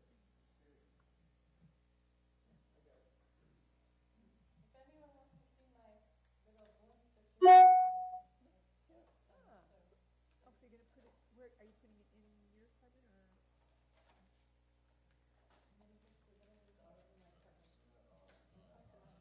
Good news, I've upgraded to, what is it, Matterhorn? Oh. Alrighty, so let's see if we can get this. Need that.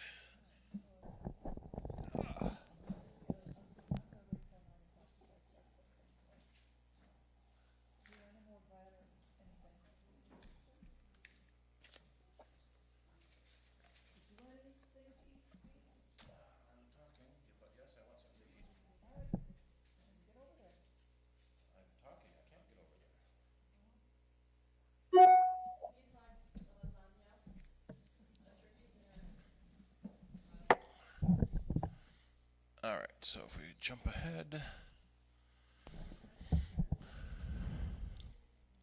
take that off.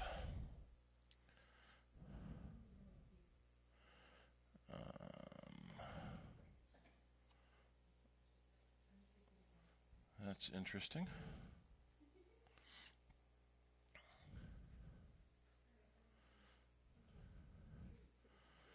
All right.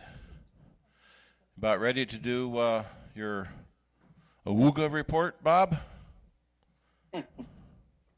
Yeah, I don't really have all that much to report. I just posted from last month's report that was sent to me a number of links. One of the things near the end of the meeting, different people from various clubs around the world submitted links. And so there's, I don't know, about 10 or 15 links there that anybody can click into to,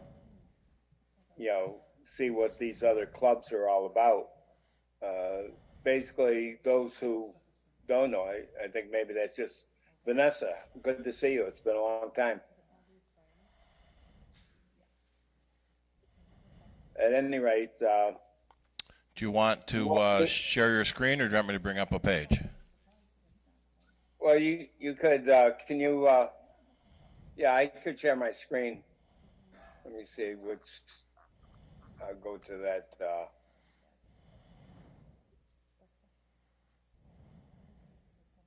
Yeah, I got the letter here that the link is. Yeah, go ahead.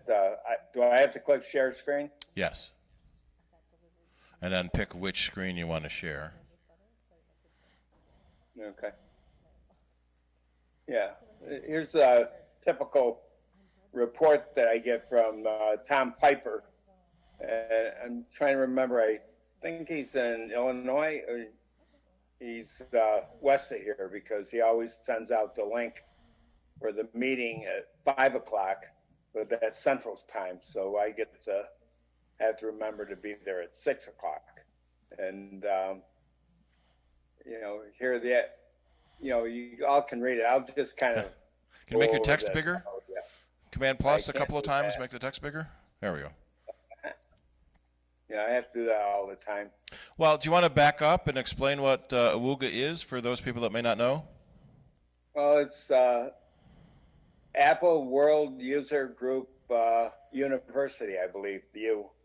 And I just like to say World User Group. Forget about, you can Apple World User Group, forget about the U. But it's a group of groups around the country and around the world that are sharing information on just how they're operating their user groups, what they do at their meetings, how they recruit people, what issues are most important, and so on. In this last month, Dan and others, he has a Dan's Tutorials is the name of his group, and let me see if I can find the other.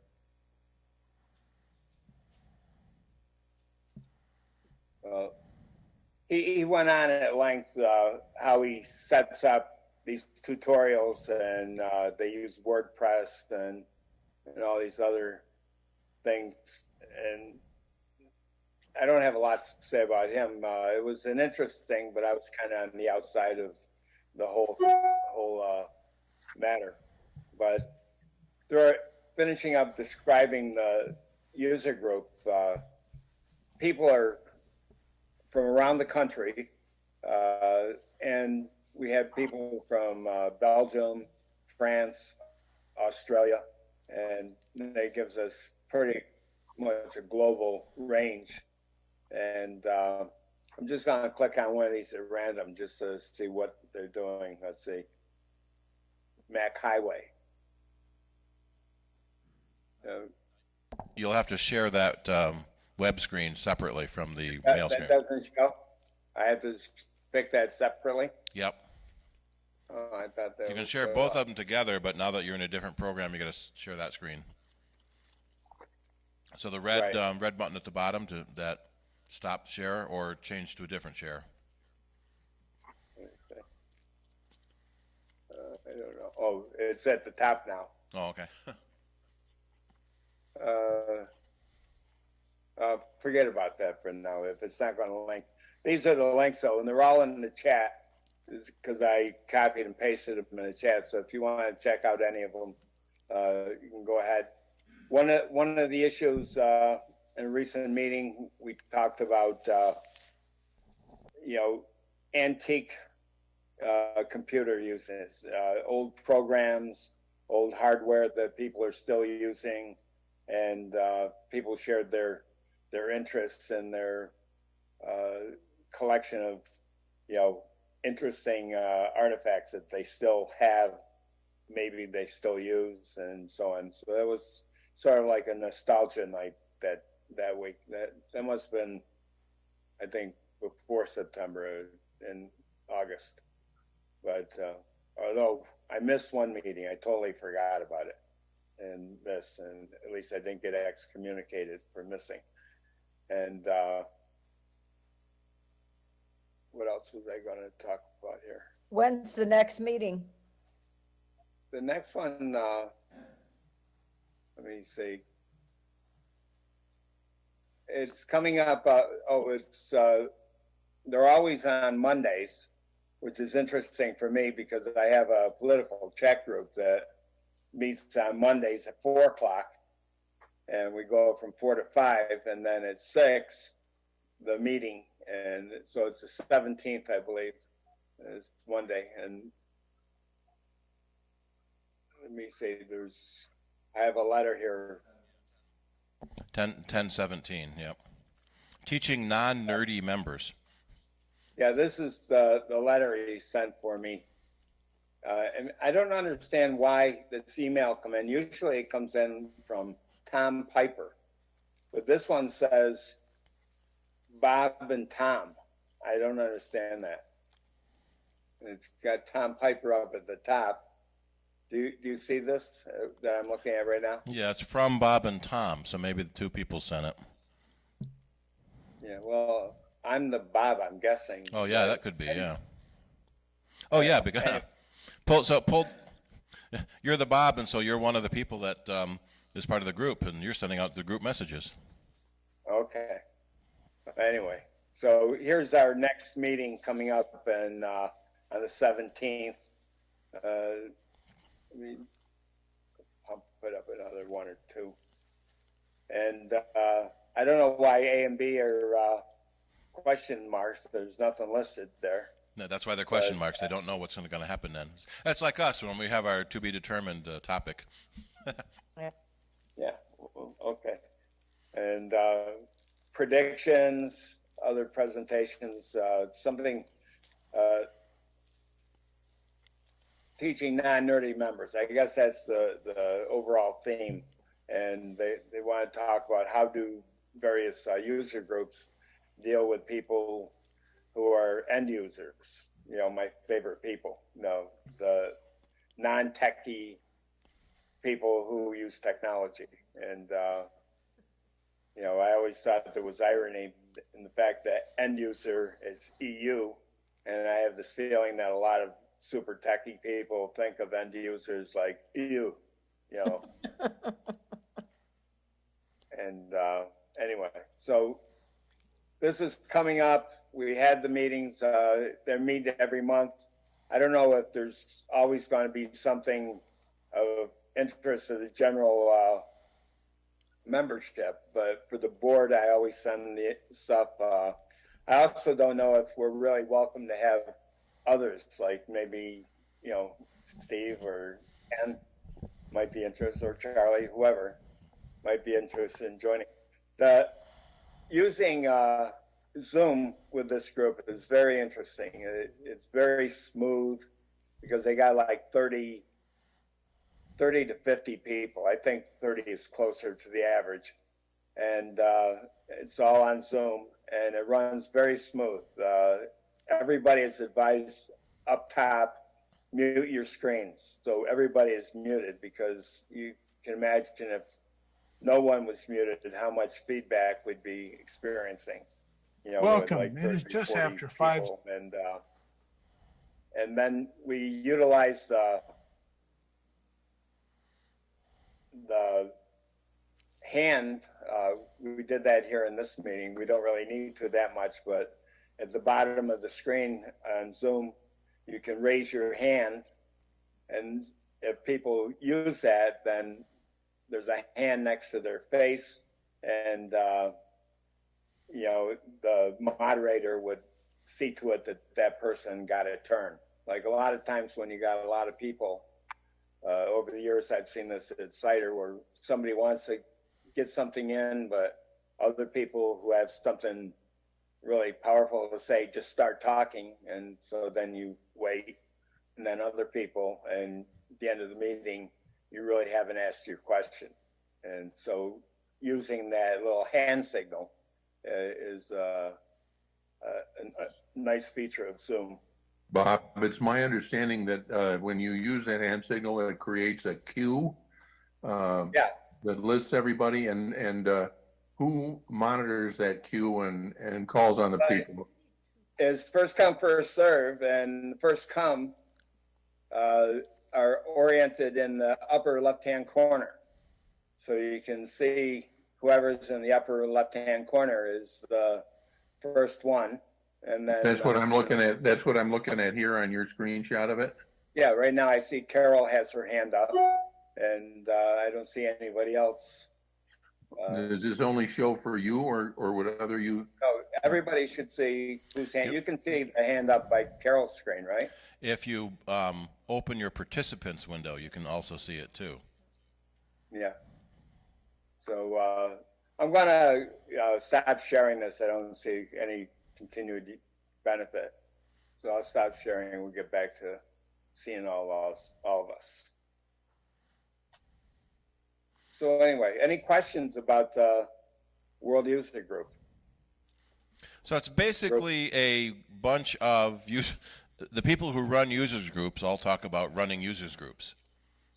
Yeah. So it may not be of too much public interest, but for people that run users groups, it's kind of nice to know that you're not alone in the problems you have with your users group.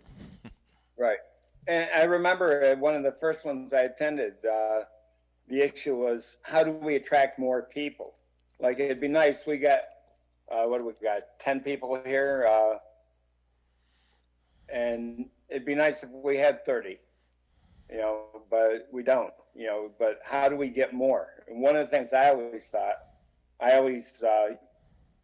used the argument that we needed more women, we needed more minority people, and we needed young people, you know, to broaden the diversity of our group. And, you know, but how do you get them?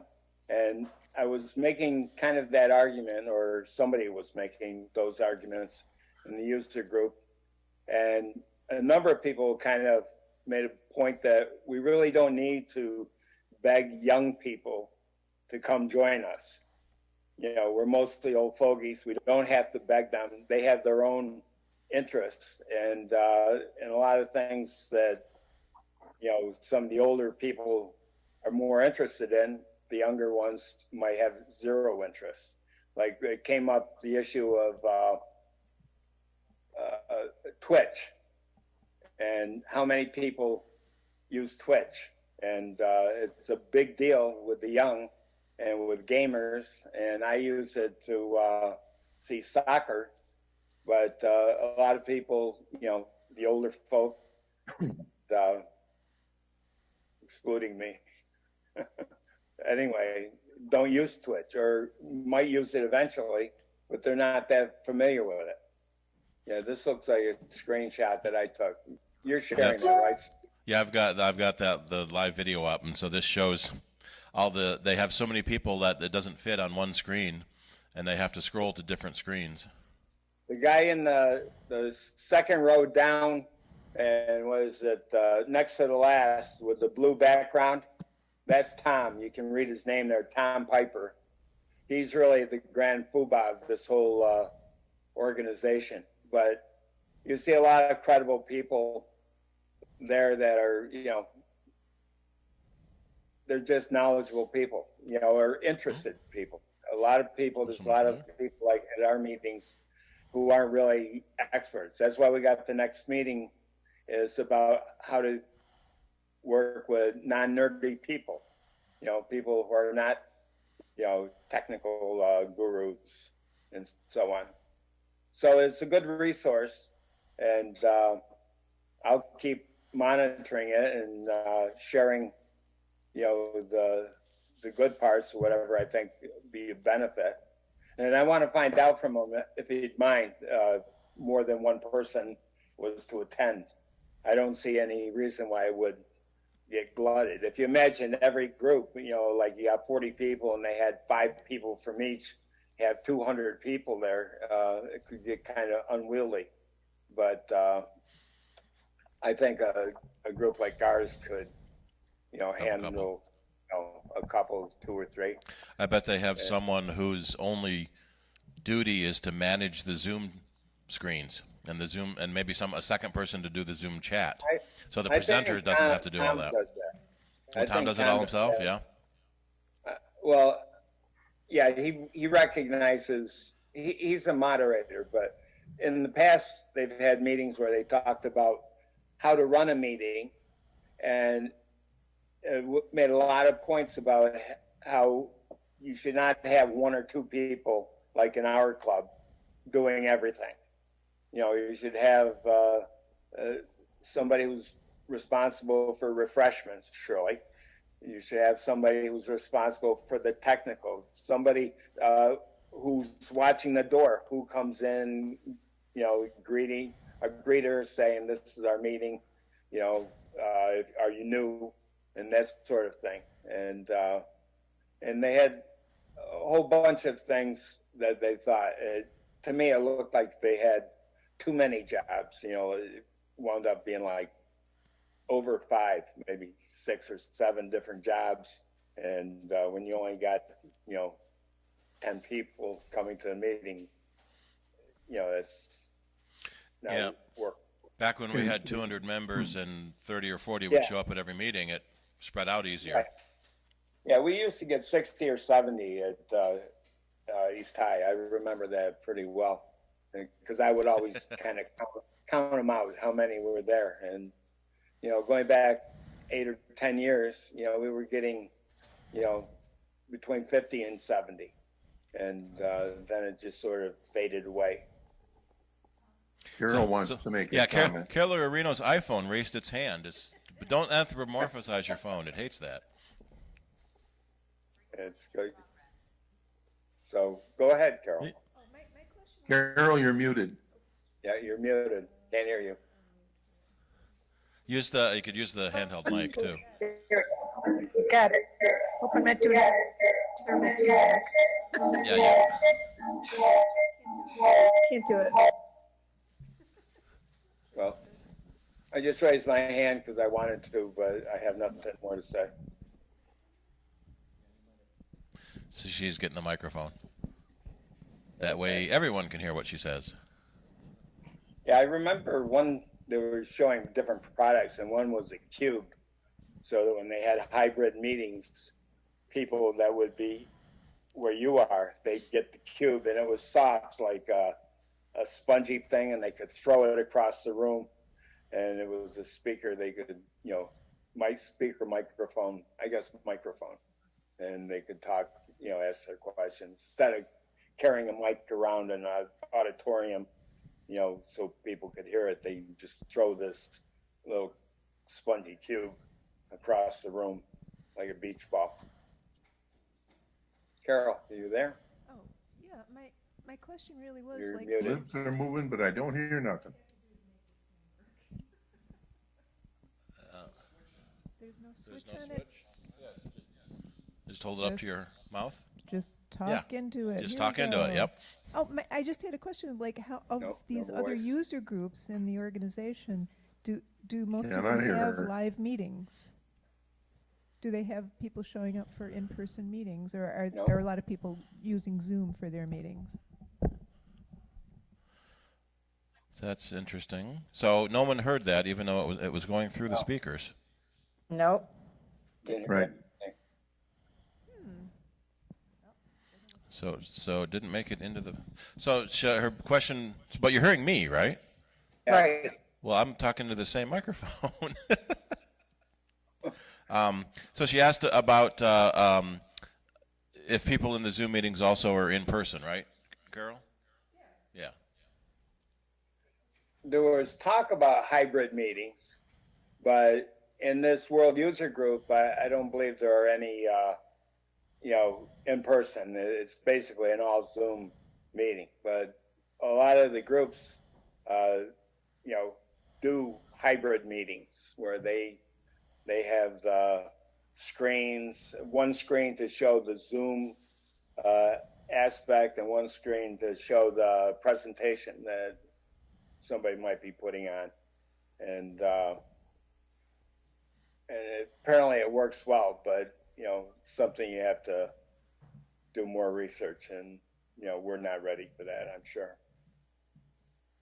But down the road. Yeah, interesting. That's always the trick with people that are listening to the video are hearing it on their speakers, and so I'm getting an echo in my room because someone's speakers are open, and that's why we always telling people wear headphones so that no one else can hear it. But then what happens is our PA speakers are picked up by your microphone, and then that's where a lot of the feedback comes from. That's why we were trying to just use the PA speakers and not try to use the device speakers too. One of these days we'll get it figured out. But next month with Ken and Chuck, we're going to be virtual only. I think that's what we Adam and decided, Chuck. right? Did we decide that, or haven't we decided that yet? Ken, are you doing a presentation next month also on top of Adam and Chuck?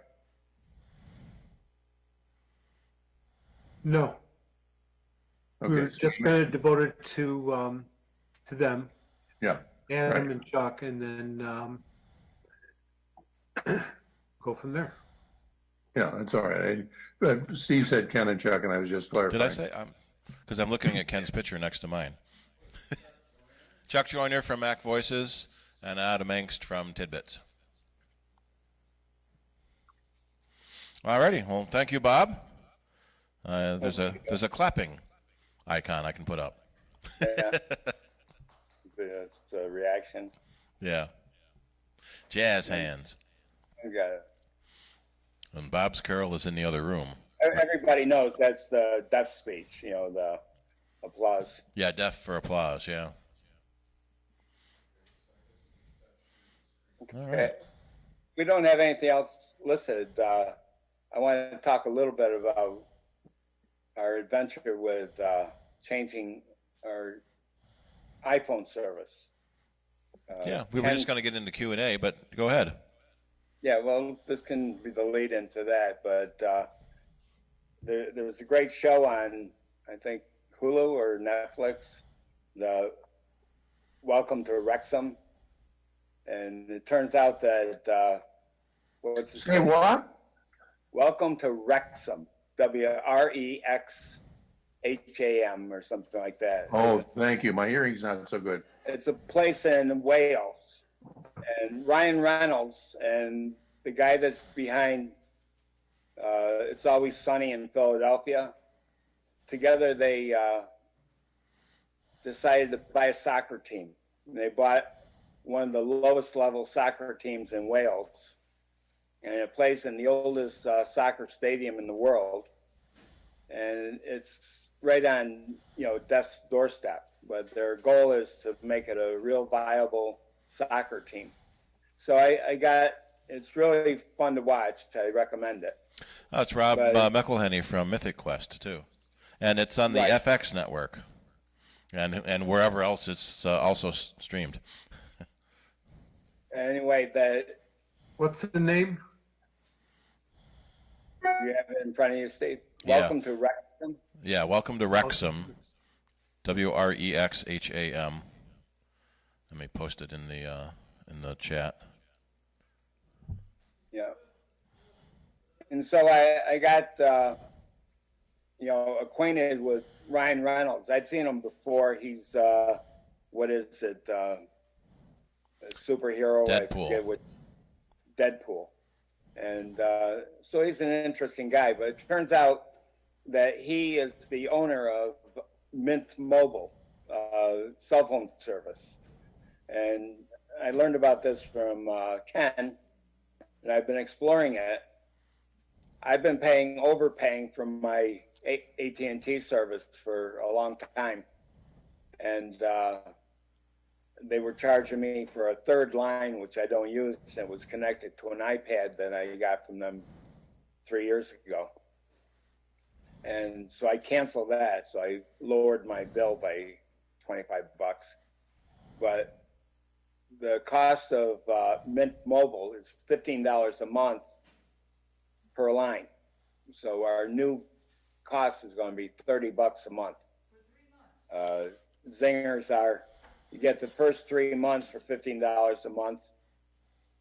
You have to pay 3 months in advance.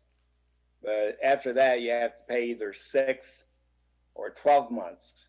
To keep that $15 thing, you have to pay the entire 12 months. So $15 times 12, I think it's $180. You pay up front for your service, and it's really cheap. And And it uses the T-Mobile back end, so it's a there good. you go. It's There's great. a name for them that these services that are dovetailing with NVMO. NVMO. Okay, I heard it, but I forgot it. And so they're using T-Mobile's powers and everything, and you do get second-class citizenship with it. So if there's a push on the circulation, the usage, the Mint Mobile people would get the worst end of it. They'd be kind of shunted off and get maybe slower service. But from people I've heard using it, it's pretty much not an issue for most people most of the time. Are you using this just for cell phone service, or are you using it for your internet access? Not internet, no. It's cell phone. Okay.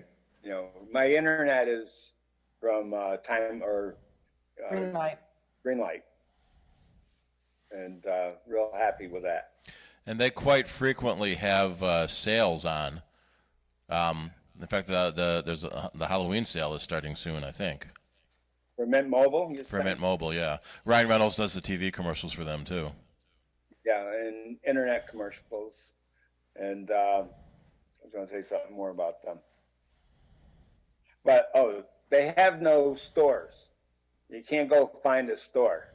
You have to sign up online. I went through a number of different pages that shows how you do this and that, but I was nervous about making a commitment. There you go. For $15, you got to buy 3 months, in advance. Here it says at the bottom $45 for 3 months. And then there's different levels of service, more data, and so on. But I don't need 4 gigs. It's fine for me. If I want more, I can more than double it for an extra $5 a month. And One of the other things with the Mint Mobile, if you go over the 4 gig, they won't cut you off. They'll just slow you down. They'll Okay. slow you down. yeah, I don't even know what data is. I use my phone for making phone calls and reading my email. I guess I don't know. Is that data when I'm reading my email? Yeah. I Does think it work in Canada? I don't see anything about international usage. Yeah, there was another page. There's a lot of these pages that talk about. Canada and Mexico. Yeah,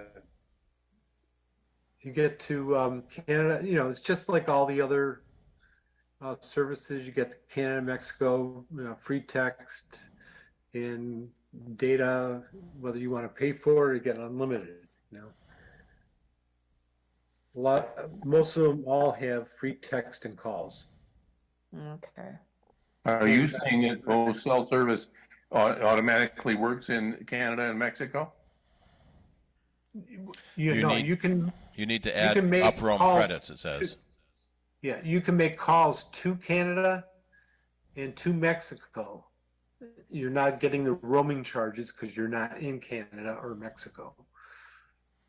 But you could not use your device in those countries to call anyone. Yes, You my would- wife just went to Canada and she used her phone there, and it was fine. You can You pre got some roaming charges, but you can it's like- you can pre-buy roaming credits. That's probably less than the roaming charge you'll get without letting them know. Yeah, Yeah. I Thank think she you. paid $3. She was there a week. It was $3 extra. It was on Spectrum Mobile. So there's another question about Magic Jack. Haven't heard of them in a long time. yeah. No. They used to own the soccer team, the Washington team. Yeah. I remember Abby Wambach did commercials for them. Yeah, and they got kicked out of the league. Yeah, so Magic who Jack got was a kicked neat out of the device that plugged into your internet, and then you plug a regular phone into it. So you can turn any phone into an internet phone. So 13 months for $45. So that's $40 a year rather than $40 a month like most services. Wow. This is for landline, basically, because you plug it into your internet service and then plug a phone into it, or into your computer, yeah. There was a box I found once that connects your cell phone to your landlines. So you've already got all the phones wired through your house, and there was a box that would receive your cell phone calls and then ring all your landlines. So it would ring the phones in your house if you didn't have your phone in your there it is in your pocket. Yeah, Rick uses Magic Jack for all of his phones. That's good. We used to do it at the office. Found out it didn't like faxes very much, but nowadays we don't do faxes anymore. The last company that would still fax us POs, we finally got them to stop and send us emails.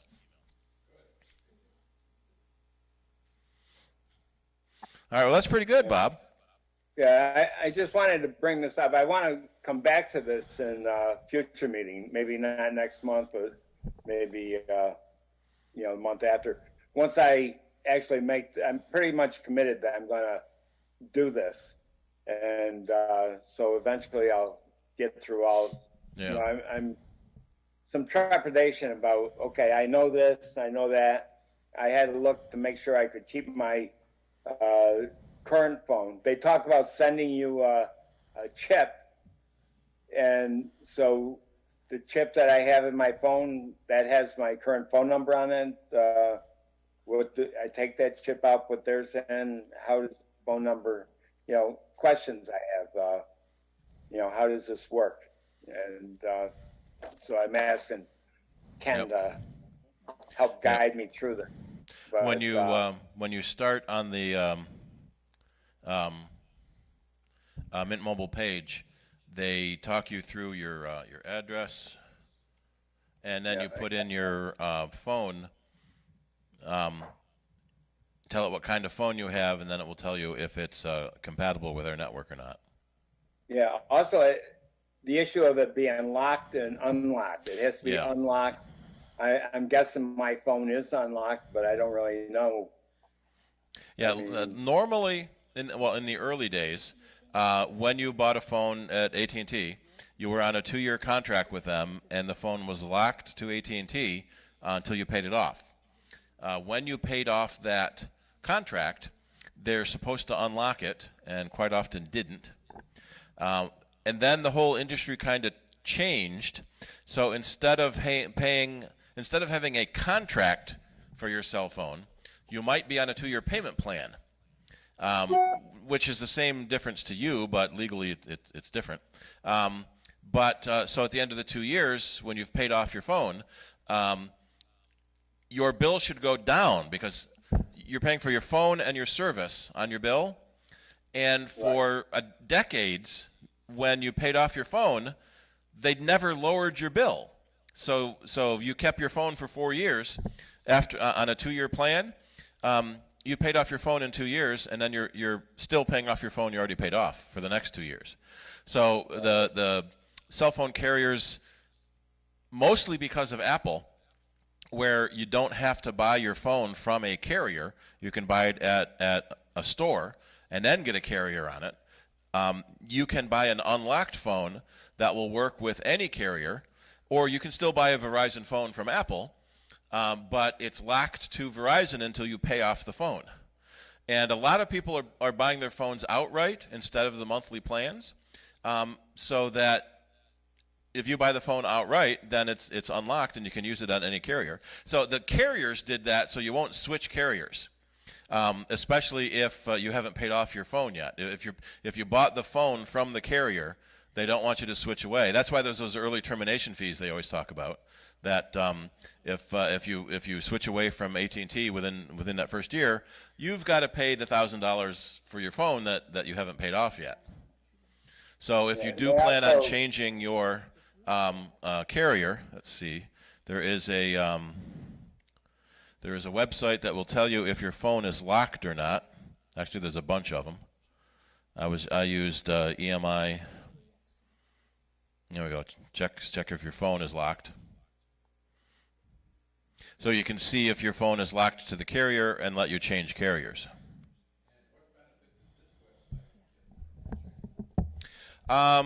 Yeah, so the question is, what benefit does this get? They're showing you ads. So you're going to that website, and here's ads.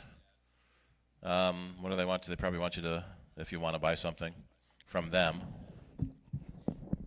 Hey, So Bob, if you decide to go with this, I have Mint Mobile, and I can refer you and make some money. Yeah. So yeah, if you refer a friend, 3 months free. you get a kickback. No?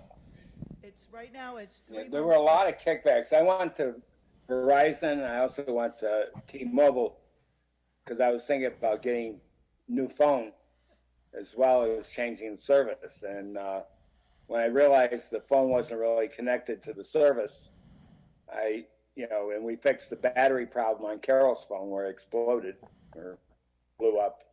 And so now buying a new phone is on a back burner. I'm more interested in getting this change of service. And when I first got to AT&T, they hooked me into it because I was on Verizon very happily using my Razor. And then I got an iPhone, and at that time, the only carrier that you could get was AT&T. Yep. Which before that it was Singular, and AT&T inherited that plan. So Okay. Singular was the only Anyway. carrier to do it, we think, because they were one of the smaller carriers, and Apple was able to convince them that if it doesn't work out, no big loss to you. And then AT&T bought Singular, and suddenly it's the giant company. Yeah. So I had to go to AT&T, And then I stayed there for 8 years or something like that. And, you know, I hate being hooked into something and having to stay there forever. So I'm pretty dedicated to getting away from AT&T. Yep. Mint Mobile is the new holy grail. Okay, Bob, can I refer you? Just send them the email. I will. I'll send Yeah. you the email. I could do with some free service. Yeah.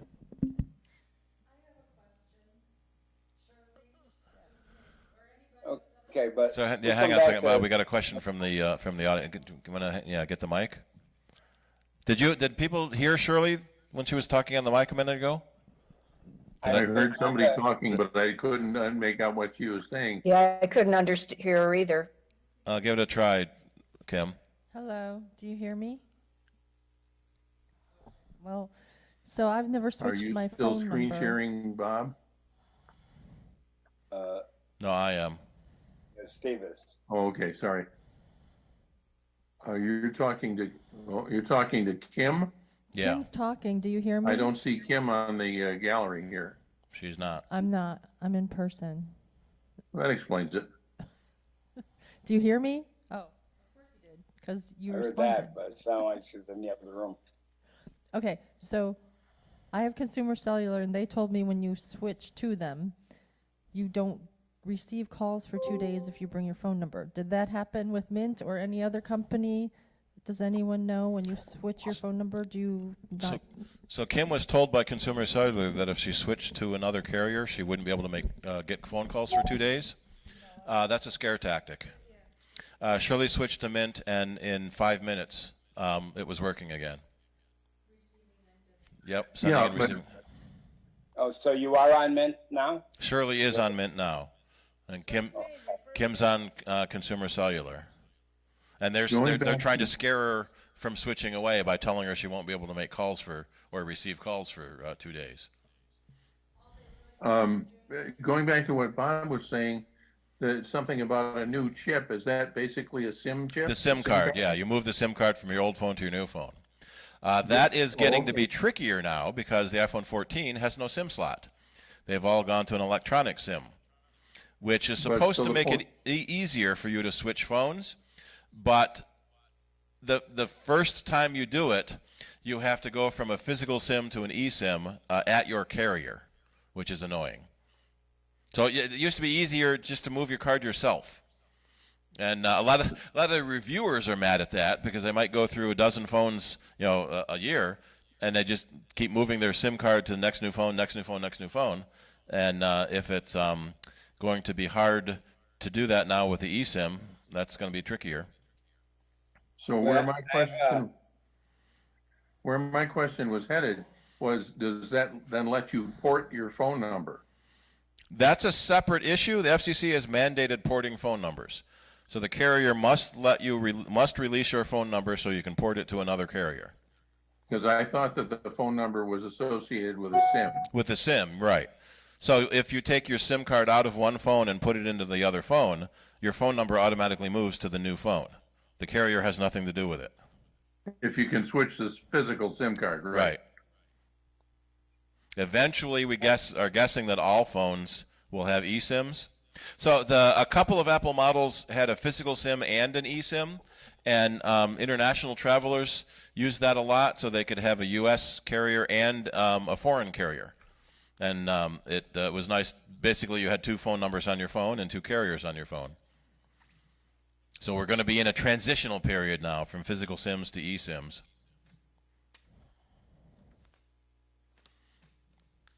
All right, go ahead, Bob. I'm not sure what an eSIM is, but I saw in Electronic SIM. It's software in the phone instead of a physical card. Okay. I'm still not clear. It's not a physical card, but it's some data like in memory or something. It's probably a chip in the phone, yeah. And the iPhone 14 is the first iPhone to be eSIM only. Well, that wasn't really my question. But I saw a thing that indicated they would send me a SIM card in the mail.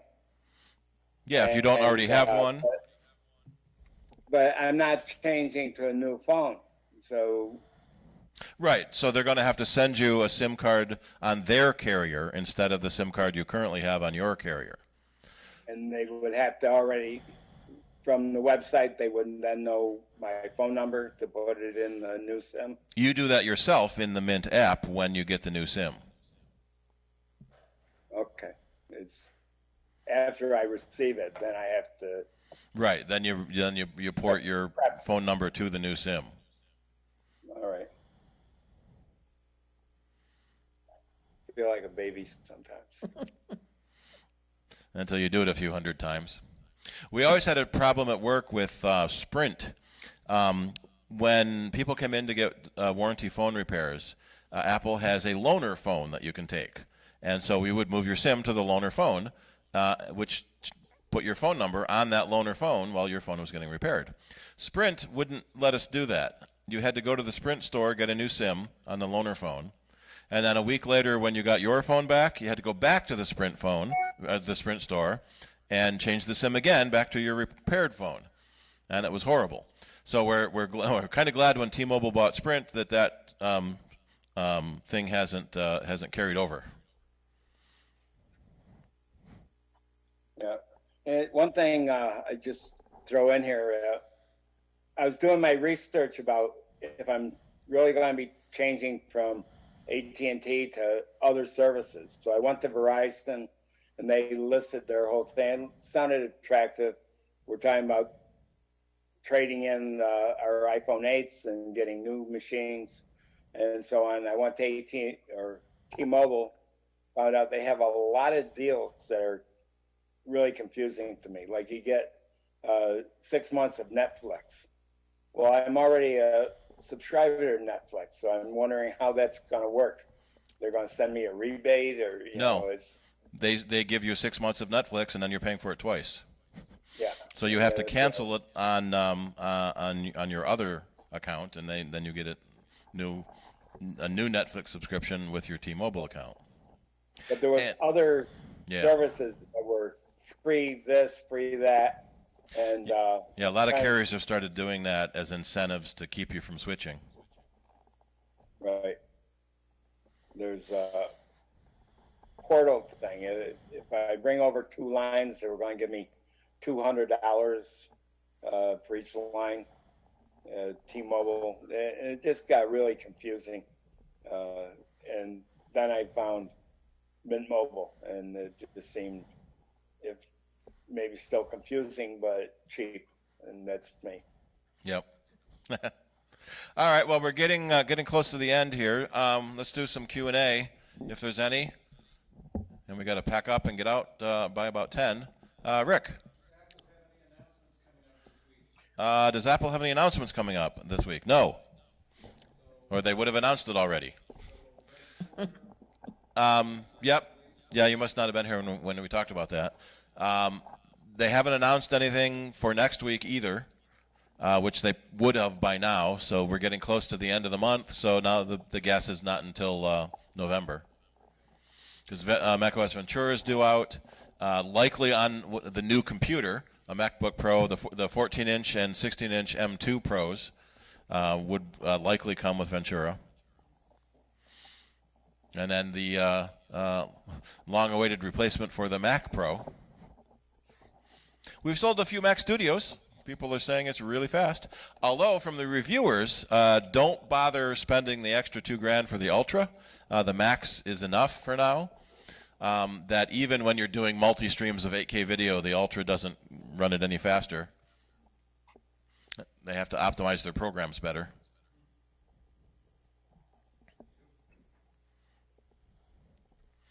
All righty, any other questions? You going to do your Saturday SIG, Bob? Yeah. Oop. Yeah, I'll send out an email to everybody who's come before. Anybody wants to come, they can let me know, and I'll add them to the list. All right. And Okay, Vanessa, you got your hand up there. What can we do for you? Yes, I have a question. I have the iPhone 11, and when I go I live in Rochester, But when I go from Rochester to Irondequoit, I work at East Irondequoit High School. When I get there and the service turns over to their Wi-Fi, all of a sudden I can't get into a lot of different websites and stuff. Like, say for instance, I wanted to go on Facebook to see if anybody said something or whatever. I can't get into there, or sometimes if I go a certain distance, I can get into there. But then when I come back, it jumps off. Yep. That's very is that common for normal? schools. Schools tend to block sites like Facebook so that students can't screw around on Facebook and instead of paying attention in class. So do you know if you're getting on their public network or their teachers' network? Because sometimes they'll have a separate network. I know in Greece, when we do our radio show, they have a separate network for the studio computers versus the public Wi-Fi that lets us get to places like that. If they don't have that in Irondequoit, the alternative is to turn off Wi-Fi and stay on cellular. Okay. Thank you. Yep. Then you have to be careful about running your minutes. Not your minutes. Your gigs up. Yeah, and I don't want to do that because I don't know nothing. I'm like Bob. I don't know nothing about that data, whatever that stuff is. Yep. I do unlimited because I don't know nothing about all that stuff. T-Mobile got me real bad with that when I went with them one time, and I got a phone from them and they put me on there and next thing I know, my bill was up high, and I'm like, what is this? And they're like, oh, you ran over your data. I'm like, my who? Yeah. And they're like, your data. I'm like, I don't know nothing about this data stuff. So I had to go back and forth with them to get it off. Yep. But I have, I was at the public market last Sunday, and they're doing the garage sale, the yard sales and garage sales and stuff there, and they had some iPads, which I know is the older models, but one of them the guy said he couldn't get into neither one of them because they forgot the passwords to them both. I was able to do one of them and switch it and do it back to factory. Yeah. To set it back to factory. But the other one, I can't get it to go back to factory. It keeps saying that I needed the Apple ID. Okay. That it first started it. Right. That's a different thing. If you forget your iPad password, then you can reset it to factory and create a new password.